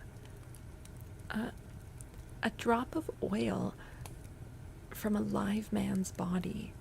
Well, but there isn't such a thing. That's what I thought, replied Ojo. But the crook magician said it wouldn't be called for by the recipe if it couldn't be found, and therefore I must search until I find it. Well, I wish you good luck, said the Shaggy Man, shaking his head doubtfully. Well, I imagine you'll have a hard time getting a drop of oil from a live man's body. There's blood in a body, but no oil. I mean, like, people do get greasy, though. And also, that ingredient doesn't say that, like, the body needs to produce the oil. Like, could you not oil a man up and then get a drop of oil off of his body? You know, just, like, go to wherever they do oil wrestling in Oz. Because even our theory before was that this is going to mean it's going to be the Tin Woodman. Because even though he's all made of tin, he's still alive. But even then, he doesn't produce that oil. They have to oil him. Right? So there's no difference between, like, oiling up the Tin Man and then taking some oil from him, or just, like, rubbing oil all over some, like, the Shaggy Man. Ugh.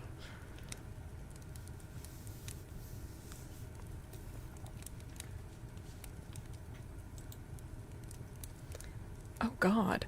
Oh god. Wait. Hold on. There's a little cotton in mine, said Scraps, dancing a little jig.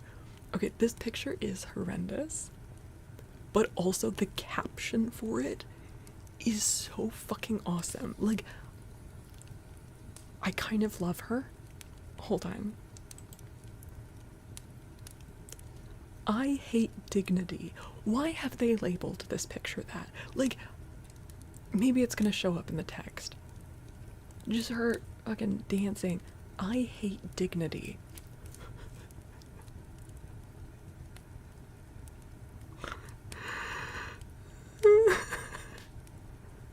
Was that the illustrator's choice? Like... Oh no, she does say it. She does say it. Okay. Oh my god. Why did you put that image in my head? I'm sorry. That's what these reading sessions are all about. nightmares. Okay. There's cotton in mine, said Scraps, dancing a little jig. Well, I don't doubt it, returned the Shaggy Man admiringly. you're a regular comforter, and as sweet as patchwork can be. All you lack is dignity. I hate dignity, cried Scraps, kicking a pebble high in the air and then trying to catch it as it fell. Half the fools and all the wise folk are dignified, and I'm neither the one nor the other. She's just crazy, explained the Glass Cat. The Shaggy Man laughed. Oh, she's delightful in her way, he said. Well, I'm sure Dorothy will be pleased with her, and the Scarecrow will dote on her. Did you say you were traveling toward the Emerald City? Yes, replied Ojo. I thought that the best place to go at first, because the 6-leaf clover may be found there. Well, I'll go with you, said the Shaggy Man, and show you the way. Thank you, exclaimed Ojo. I hope it won't put you out any. No, said the other. I wasn't going anywhere in particular. Well, I've been a rover all my life, and although Ozma has given me a suite of beautiful rooms in her palace, I still get the wandering fever once in a while, and I start out to roam the country over. I've been away from the Emerald City several weeks this time, and now that I've met you and your friends, I'm sure it will interest me to accompany you to the great city of Oz and introduce you to my friends. That will be very nice, said the boy gratefully. I hope your friends are not dignified, observed Scraps. Well, some are, and some are not, he answered, but I never criticize my friends. If they are really true friends, they may be anything they like, for all of me. There's some sense in that, said Scraps, nodding her queer head in approval. Come on, let's get to the Emerald City as soon as possible. With this, she ran up the path, skipping and dancing, and then turned to await them. It's quite a distance from here to the Emerald City, remarked the Shaggy Man. So we shall not get there today, nor tomorrow. Let us take the jaunt in an easy manner. Well, I'm an old traveler, and have found that I never gain anything by being in a hurry. Take it easy is my motto. Well, if you can't take it easy, take it as easy as you can. After walking some distance over the road of yellow bricks, Ojo said he was hungry and would stop to eat some bread and cheese. He offered a portion of the food to the Shaggy Man, who thanked him but refused it. When I start out on my travels, said he, I carry along enough square meals to last me several weeks. Think I'll indulge in one now, as long as we're stopping anyway. Seeing this, he took a bottle from his pocket and shook from it a tablet about the size of one of Ojo's fingernails. That, announced the Shaggy Man, is a square meal in condensed form. Invention of the great Professor Wogglebug of the Royal College of Athletics. It contains soup, fish, roast meat, salad, apple dumplings, ice cream, and chocolate drops, all boiled down to this small size, so it can be conveniently carried and swallowed when you are hungry and need a square meal. I'm square, said the Woozy. Give me one, please. So the Shaggy Man gave the Woozy a tablet from his bottle, and the beast ate it in a twinkling.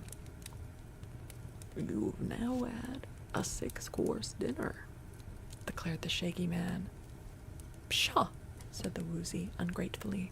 I want to taste something. there's no fun in that sort of feeding. One should only eat to sustain life, replied the Shaggy Man. and that tablet is equal to a peck of other food. I don't care for it. I want something I can chew and taste, grumbled the Woozy. You're quite wrong, my poor beast, said the Shaggy Man in a tone of pity. Think how tired your jaws would get chewing a square meal like this if it were not condensed to the size of a small tablet, which you can swallow in a jiffy. Chewing isn't tiresome. It's fun, maintained the Woozy. I always chew honeybees when I catch them. Give me some bread and cheese, Ojo. No, no, you've already eaten a big dinner, protested the Shaggy Man. Maybe, answered the Woozy, but I guess I'll fool myself by munching some bread and cheese. I may not be hungry, having eaten all those things you gave me, but I consider this eating business a matter of taste, and I like to realize what's going into me. Ojo gave the beast what he wanted, but the Shaggy Man shook his shaggy head reproachfully and said there was no animal so obstinate or hard to convince as a Woozy. What the frick is your problem, Shaggy Man? People enjoy eating. They like the taste. What do you do?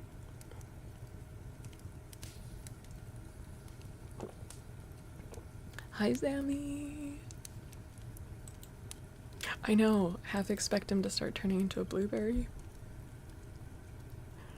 At this moment, a patter of footsteps was heard. Oh no! Oh no!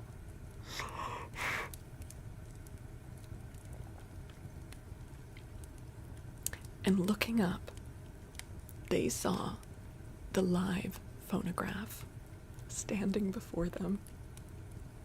They seemed to have passed through many adventures since Ojo and his comrades last saw the machine, for the varnish of its wooden case was all marred and dented and scratched in a way that gave it an aged and disreputable appearance.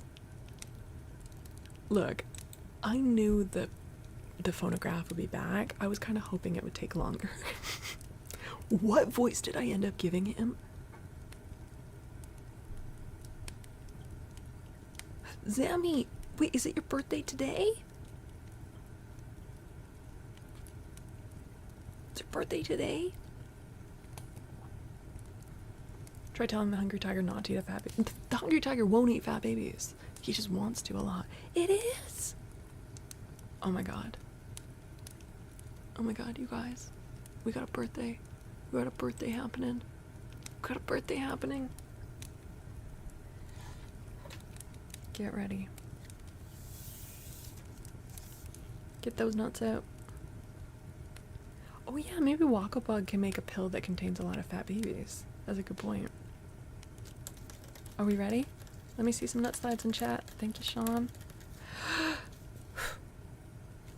It's Zamishan's birthday. Do, do, do. It's Zamishan's birthday.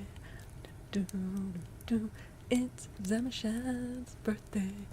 Do, do, do, do. Happy birthday, Zammy. Zamishan. Happy birthday. Happy birthday. How was your day, Zammy? What did you get up to? Oh my gosh, it's Miss Chloe. Hi, Chloe.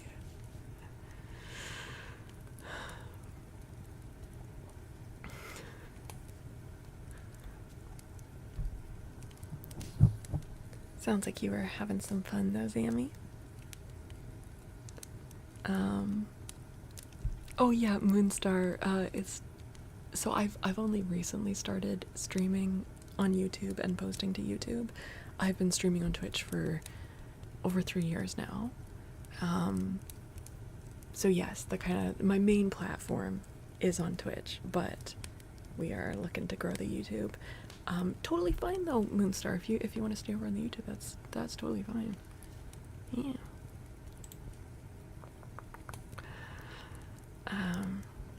Yeah. Yay. Okay. Let's see what happens. singing in a good night to everyone fizzing on. Good night, good night. Thank you for hanging out. Have a good sleep. You did a lot of running around, but grabbed some new books. Heck yeah. Got to explore the area. You're visiting friends. It was well worth it. Oh my goodness, Dammy, that sounds like a great day. Feel free to post, if you want to post which books you got over on the Discord. Don't have to. You're welcome to. Okay. I'm trying to remember, because I know we tried out a few voices for this stupid phonograph, but,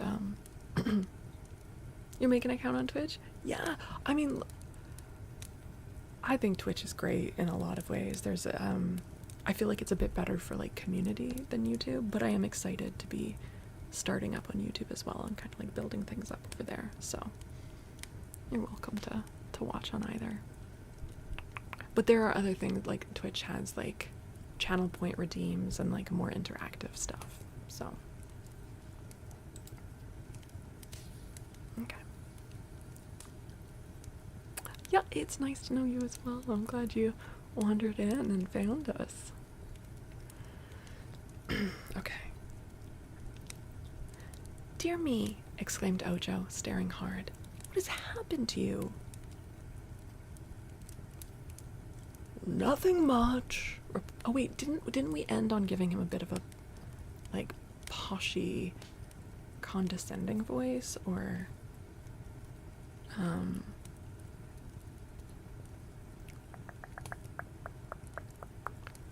Nothing much, replied the phonograph in a sad and depressed voice. I've had enough things thrown at me since I left you to stock a department store and furnish half a dozen bargain counters. Are you so broken up that you can't play? Asked Scraps. No, I am still able to grind out delicious music. Just now I've a record on tap that is really superb, said the phonograph, growing more cheerful. On YouTube, as you reach the goal, you get ad revenue, etc. Yeah, that's definitely a goal that I'm working towards. So, anyone who's watching over on the YouTube, you are helping me earn those watch hours, so I really appreciate that.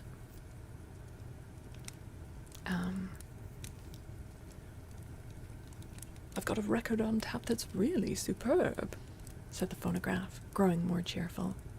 Well, that's too bad, remarked Ojo.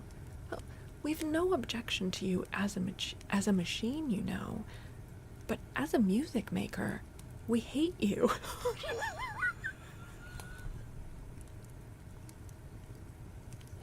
God damn. Oh, bye, Moonstar. Thank you for hanging out. Very nice to meet you. Hope we see you again. Oh, dude, that's brutal. Oh my god. Then why was I ever invented? Demanded the machine in a tone of indignant protest. They looked at one another inquiringly, but no one could answer such a puzzling question. Finally, the Shaggy Man said, "Oh, I'd like to hear the phonograph play." Ojo sighed. We've been very happy since we met you, sir, he said. Oh, I know, but a little misery at times makes one appreciate happiness more. Tell me, Phony, what is this record like, which you say you have on tap? It was a common song, sir, in all civilized lands. The common people have gone wild over it. What makes civilized folks wild folks, eh? Well, then it's dangerous.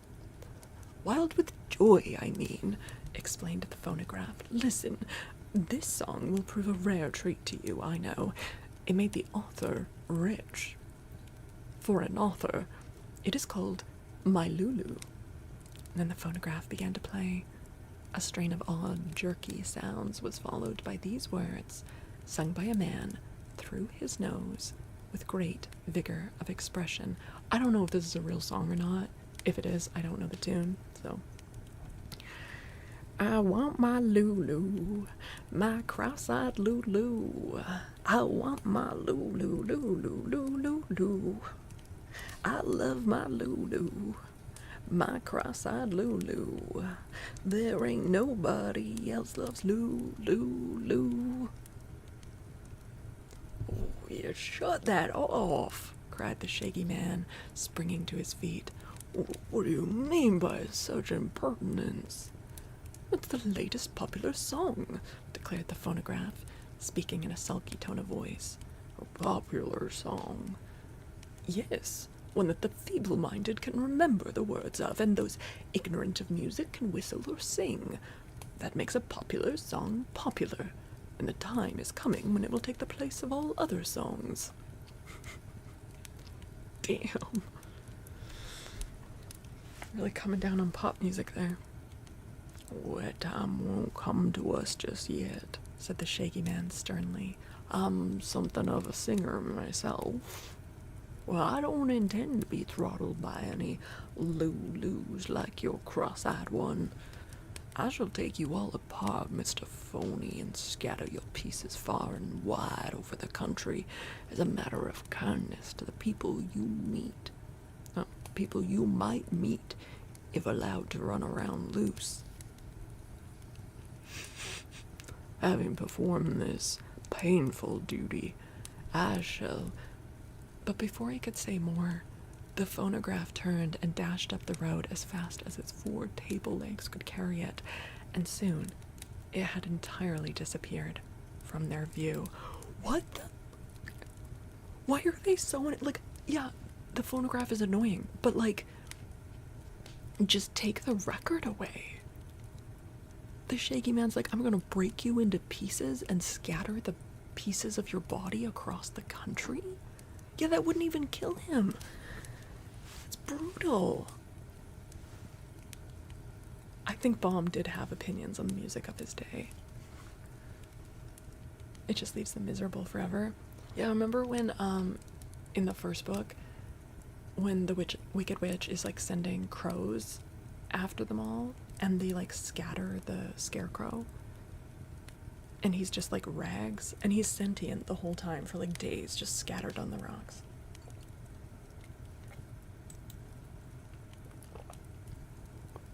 The Shaggy Man sat down. Also, hi, Jonathan. The Shaggy Man sat down again and seemed well pleased. Someone else will save me the trouble of scattering that phonograph, said he. For it's not possible that such a music maker can last long in the land of Oz. When you're rested, friends, let us go on our way. And here is a picture. You got a badge, DJ? Good night, DJ. Good night, good night. Thanks for hanging out. Don Salamanca, welcome in. Thank you for the follow. Am I saying that right? Welcome in. Okay, you guys, we are obviously finishing this chapter and probably reading one more. But,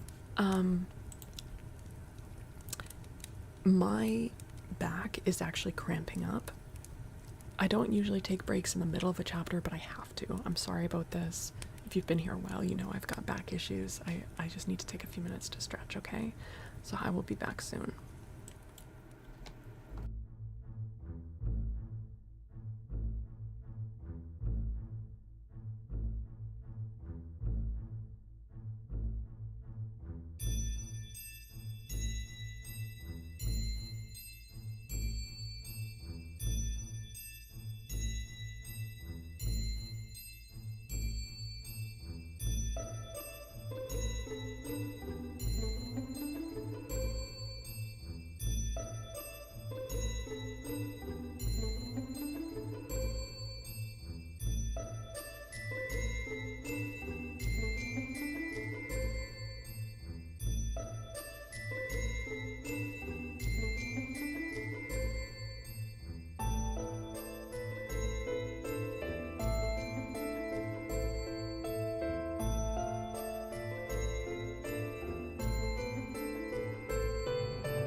sorry, you guys. Wait, where are my headphones?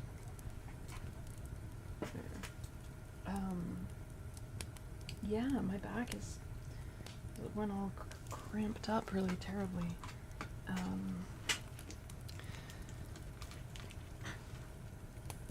I actually had to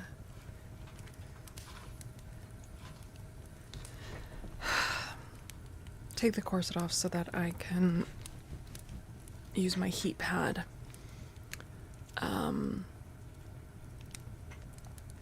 So I might need to pause to put it back on later, because not wearing it can also cause pain. But right now, when my muscles are like cramping up, then having the corset on at that point is like, just makes it worse. So yeah, the Guardian has kind of seems a bit catatonic, to be honest. Okay, sorry about that though. Okay. We'll see how we go. Hopefully my back will be okay. I've got the heat pad going. So, alright. Let's get back into the story.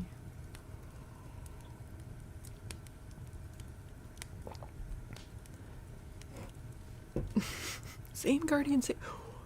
Are you okay, Sean?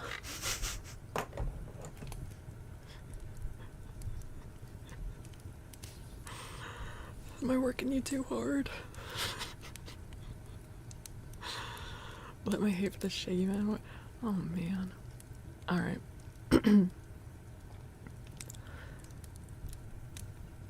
During the afternoon, the travelers found themselves in a lonely and uninhabited part of the country. Even the fields were no longer cultivated, and the country began to resemble a wilderness. The road of yellow bricks seemed to have been neglected and became uneven and more difficult to walk upon. Scrubby underbrush grew on either side of the way, while huge rocks were scattered about in abundance. But this did not deter Ojo and his friends from trudging on, and they beguiled the journey with jokes and cheerful conversation. Toward evening, they reached a crystal spring which gushed from a tall rock by the roadside, and near this spring stood a deserted cabin.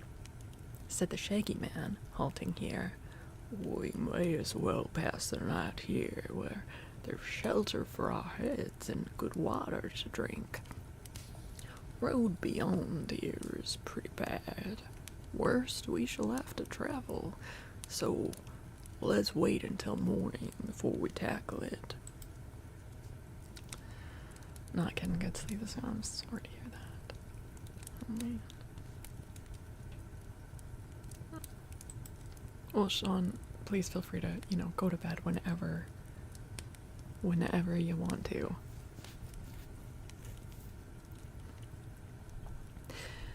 They agreed to this, and Ojo found some brushwood in the cabin and made a fire on the hearth. The fire delighted Scraps, who danced before it until Ojo warned Nimbus J. Fontsworth. You okay, baby? Sorry.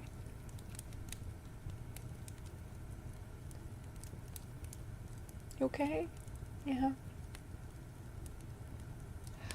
Alright. Hi, Lookatone. They're fine. They're just doing a little,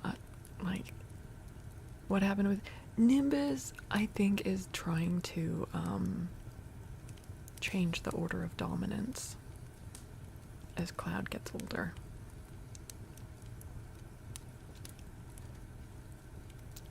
It's normal with guinea pigs, like this kind.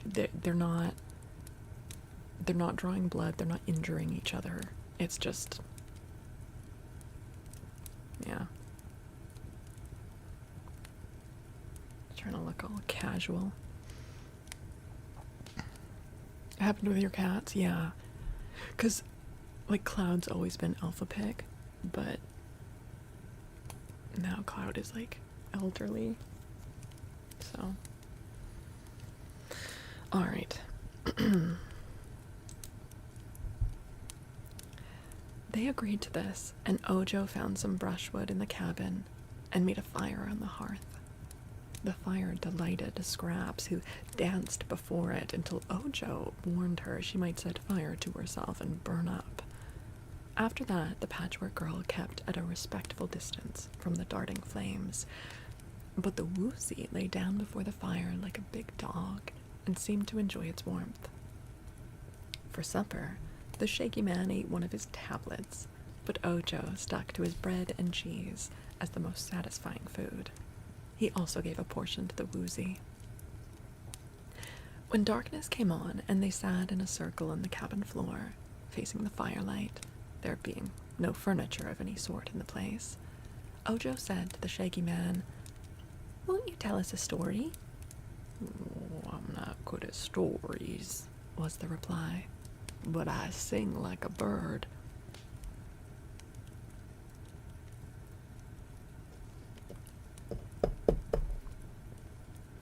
Raven or crow? Asked the Glass Cat. Or like a songbird. I'll prove it. I'll sing a song I compose myself. Now don't tell anyone I'm a poet. They might want me to write a book. Or don't tell them I can sing, or they'd want me to make records for that awful phonograph. Who haven't time to be a public benefactor. So I'll just sing you this little song for your own amusement. Why, Frank? Why do you do this to me? They were glad enough to be entertained and listened with interest while the Shaggy Man chanted the following verses to a tune that was not unpleasant. Well, I'll sing a song of Oz land. Whoa, I can't read it. You guys, I'm not even joking. I'm so sorry. I guess I can't. Holy shit, first off, it's so long. But, no. It gets cut out. Hold on. It's genuinely... Look, the words are like... Oh my god. Please. Cooperate with me. Look at that. That obviously is going to say we're wonderful. But wonderful what? I mean... Make it not unpleasant? That's a high ask. Plain text looks fine? You mean if I open it, like, from the link? Oh, thanks for problem solving that little issue for me. That's great. Thank you so much.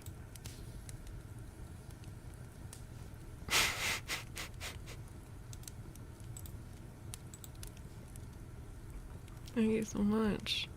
That's so nice of you to problem solve that so that...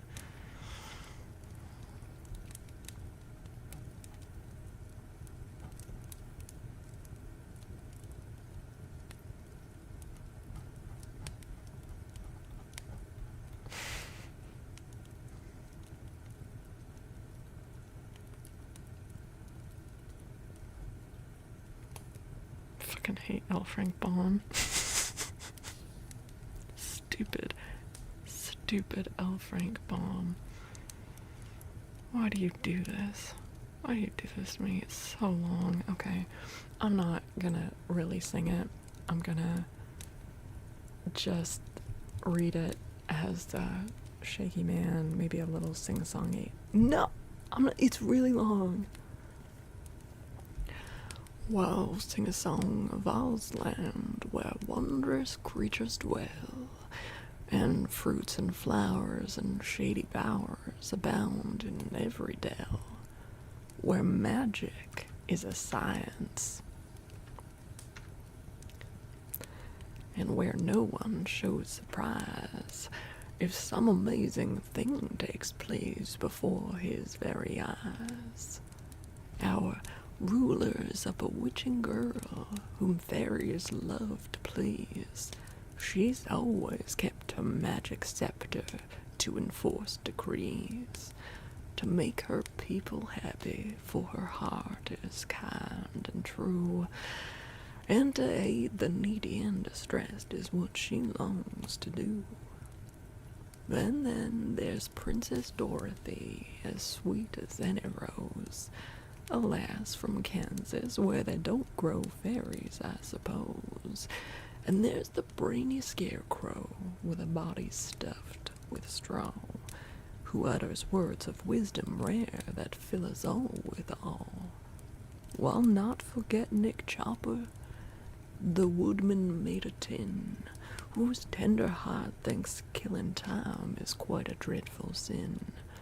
Nor old Professor Wogglebug, who's highly magnified, and looks so big to everyone that he is filled with pride. Jack Pumpkinhead's a dear old chum, who might be called a chump, but one renowned by riding round upon a magic gump. The Sawhorse is a splendid steed, and though he's made of wood, he does as many thrilling stunts as any meat horse could. Or now, I'll introduce a beast that everyone adores. The cowardly lion shakes with fear most every time he roars, and yet he does the bravest things that any lion might, because he knows that cowardice is not considered right. There's Tick-Tock. He's a clockwork man and quite a funny sight. He talks and walks mechanically when he is wound up tight. And we've a hungry tiger who would babies love to eat, but never does because we feed him other kinds of meat. Well, it's hard to name all of the freaks this noble land's acquired. 'Twould make my song so very long that you would soon be tired. But give attention while I mention one wise yellow hen, and 9 fine tiny piglets living in the golden pen. Just search the whole world over, sail the seas from coast to coast. No other nation in creation queerer folks can boast. And now our rare museum will include a cat o' glass, a woozy, and last but not least, a crazy patchwork lass. Okay, let's go, Shaggy Man. You helped us with our bingo. Oh my god. Like, we got hungry babies. We got being rude to friends for no reason. Like, what the fuck? There was no purpose to that.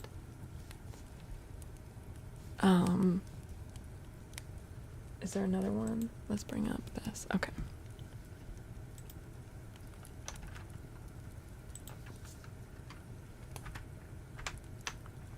Is there a third one? I'm not sure. But okay, one of them. Oh, sorry, you guys can't see. Let me show it. Miss Jen. Well, no. He doesn't even name the hen, to be honest. Okay, we've got friends mean to each other for no reason. We've got fat babies.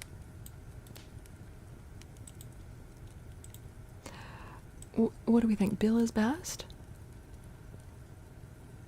I mean, it's just mentioning Bill, so I don't know.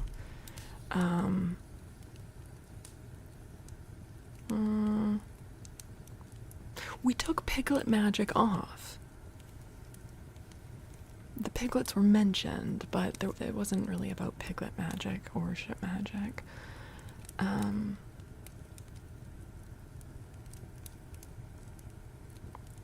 What do we think?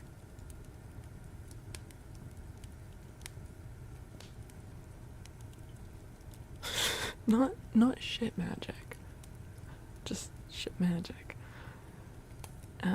Maybe it was only 2. What do we think? I mean, I want to say Bill is best, but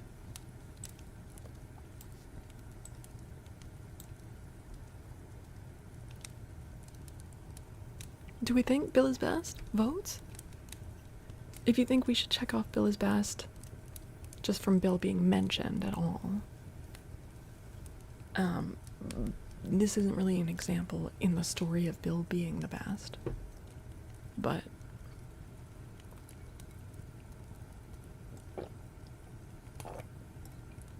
we do love Bill the Hen, except for the fact that Bill named all of her children Dorothy.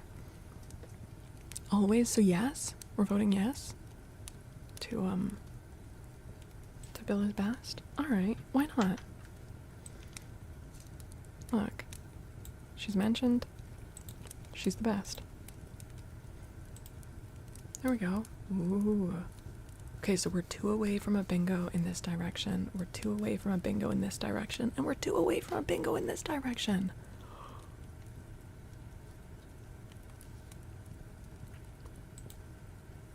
And if we get a bingo, we play Marbies. And if we get more than one bingo, we play Marbies more than once. So, okay.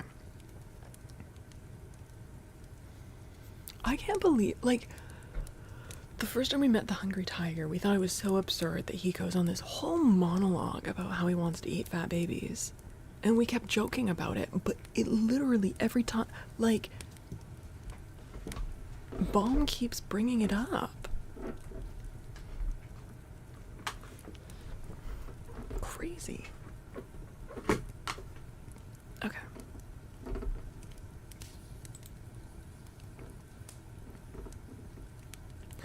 Ojo was so pleased with this song that he applauded the singer by clapping his hands, and Scraps followed suit by clapping her padded fingers together, although they made no noise. The cat pounded on the floor with her glass paws, gently, so as not to break them, and the Woozy, who had been asleep, woke up to ask what the row was about. Why, I seldom sing in public, for fear they might want me to start an opera company, remarked the Shaggy Man, who was pleased to know his effort was appreciated. Voice just now was a little out of training. Rusty, perhaps. Tell me, said the Patchwork Girl earnestly, do all those queer people you mentioned really live in the land of Oz?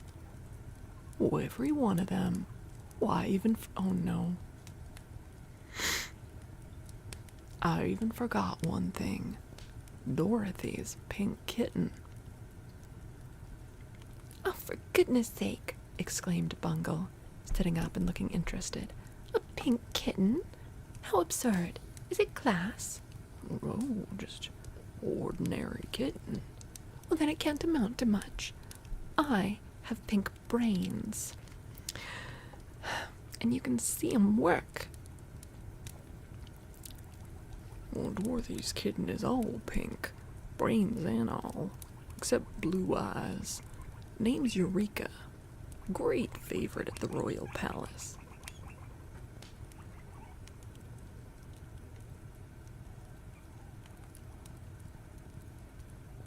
I'm witnessing your shame, Nim. I just caught her humping the ice cream guardian. Nim?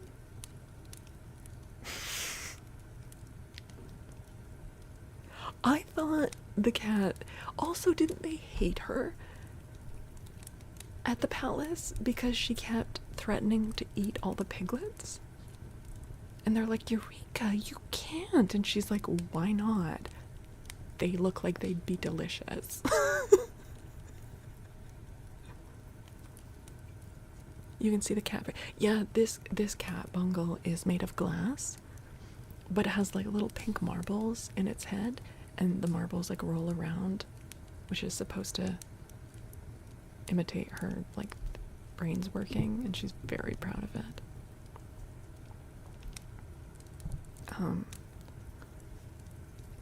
great favorite at the royal palace, said the Shaggy Man, yawning.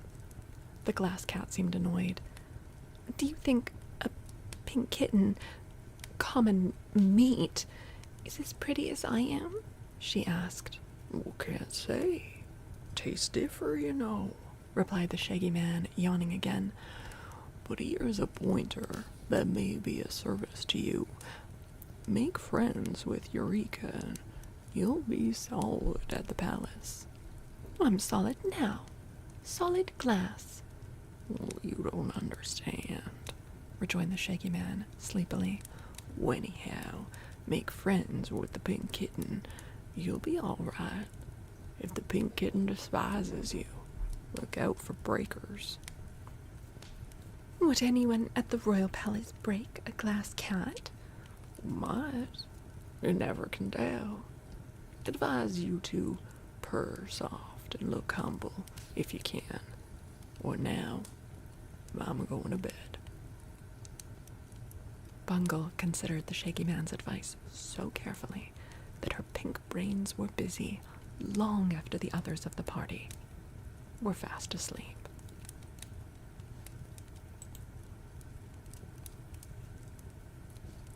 Again, not looking like a glass cat. And I don't know what this is. The Shaggy Man? Wait. That's the other half of the illustration of him. Look, he's got his knife in his hand. This is the same illustration of when he's cutting, I almost called him Tip, Ojo, out of the leaf. Lazy illustrator. Okay, first off, everyone hated Eureka. It wasn't just me. Like, didn't they want to imprison her or execute her because she kept trying to eat Ozma's favorite piglet? And Eureka was just obstinately, like, not learning her lesson? Also, Eureka's not pink. She's white. And the reason she was temporarily pink is because they were in the land of the Mangaboos, where the sun is a glowing light of a different color, and she would change color under the sun. This is a retcon. Yes. Right? I'm not crazy here, right? Like, they were like, wow, why is the cat pink? Because the sun is a glowing pink ball. Yes. Christ. Hi, Sindri. Hello. Okay, good. We've got another then. Where is the retconning canon events? Oh, shit. Oh, we're so close to... All we need is some sussy mind control. And we've got a bingo. Yeah, she's a white cat. Yeah.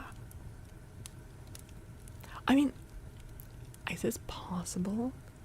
Yeah, and they banished her. Dorothy brought her back to Kansas, and then they don't mention Dorothy bringing her back to Oz, and she only brings Toto. I guess it's possible that she had Ozma zap in Eureka independently, but they definitely don't bring Eureka with them on the first move. And the whole first book, like, they go on a huge tour around Oz.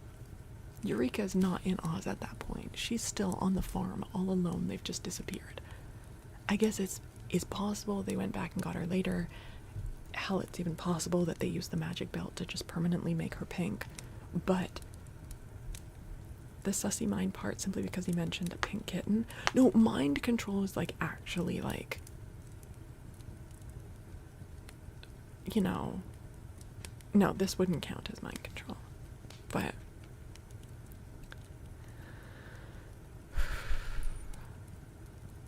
man. Okay.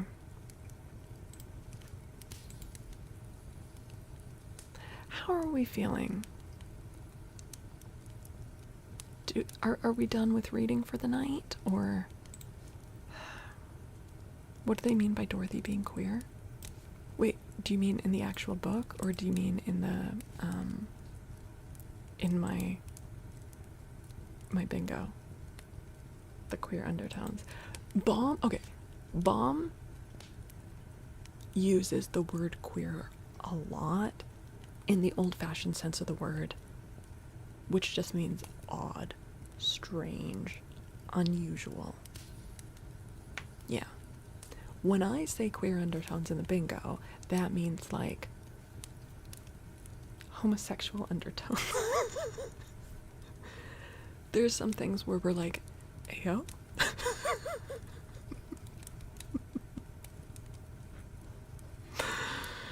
Yeah, he uses the words queer and gay a lot, but I do like to kind of, you know, this notebook that you can get on my shop. I took this quote from one of the Wizard of Oz books. The girl was getting used to queer adventures, which interested her very much. And I made this for the last Pride Month release of merch. Although I think this one, it stayed up on the shop. Most of this stuff is like limited edition during Pride Month. But he didn't mean this in that way, but I co-opted his words. Yeah. Hi, Shale. The friend. Isn't it funny that Friends of Dorothy also means that? Like, it's...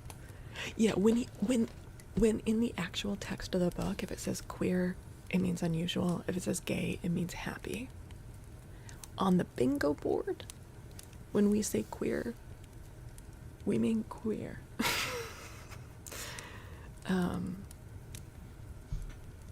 Yeah. It's funny how words evolve over time. Yeah, I mean, it's, yeah.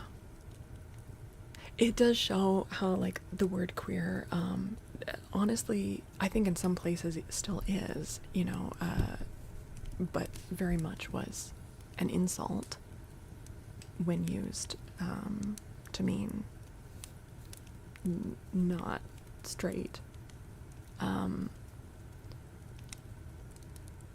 Because, like, although the way that Baum is using it in this book, it doesn't feel like it's like a huge insult, but it kind of is. If someone's like, oh, what a queer girl, you know, it's like, oh, she's not normal, she doesn't fit in. But also the word queer would be used in like ways of things like going off, like say the milk is turning sour, and you could say like the milk's gone queer, right? Like, so it's definitely a negative association,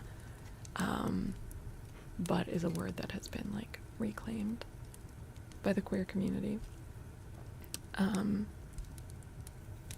Yeah.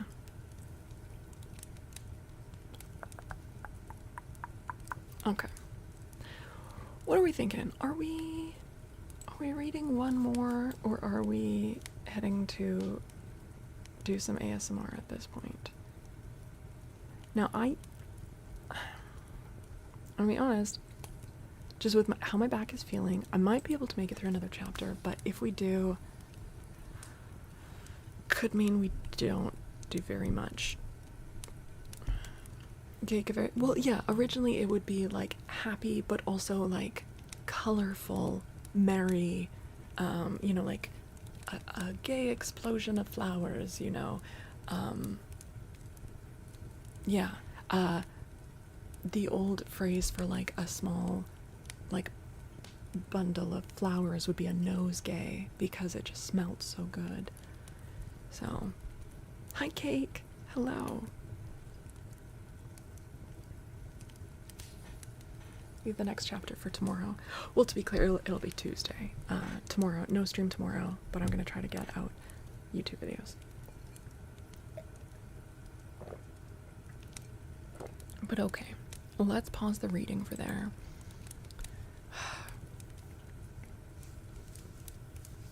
I'm feeling like,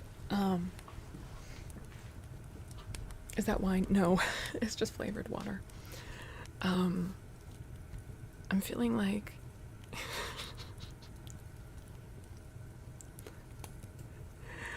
very self-conscious of having this content be up on YouTube. I'm like so at home on Twitch, just being like a gremlin and reading our gremlin content. It's fine. I'm sure it's fine.